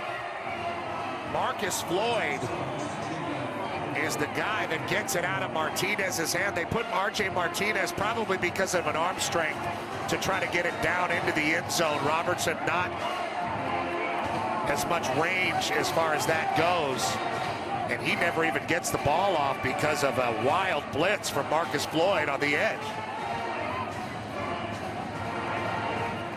Remarkable game. Yeah, right?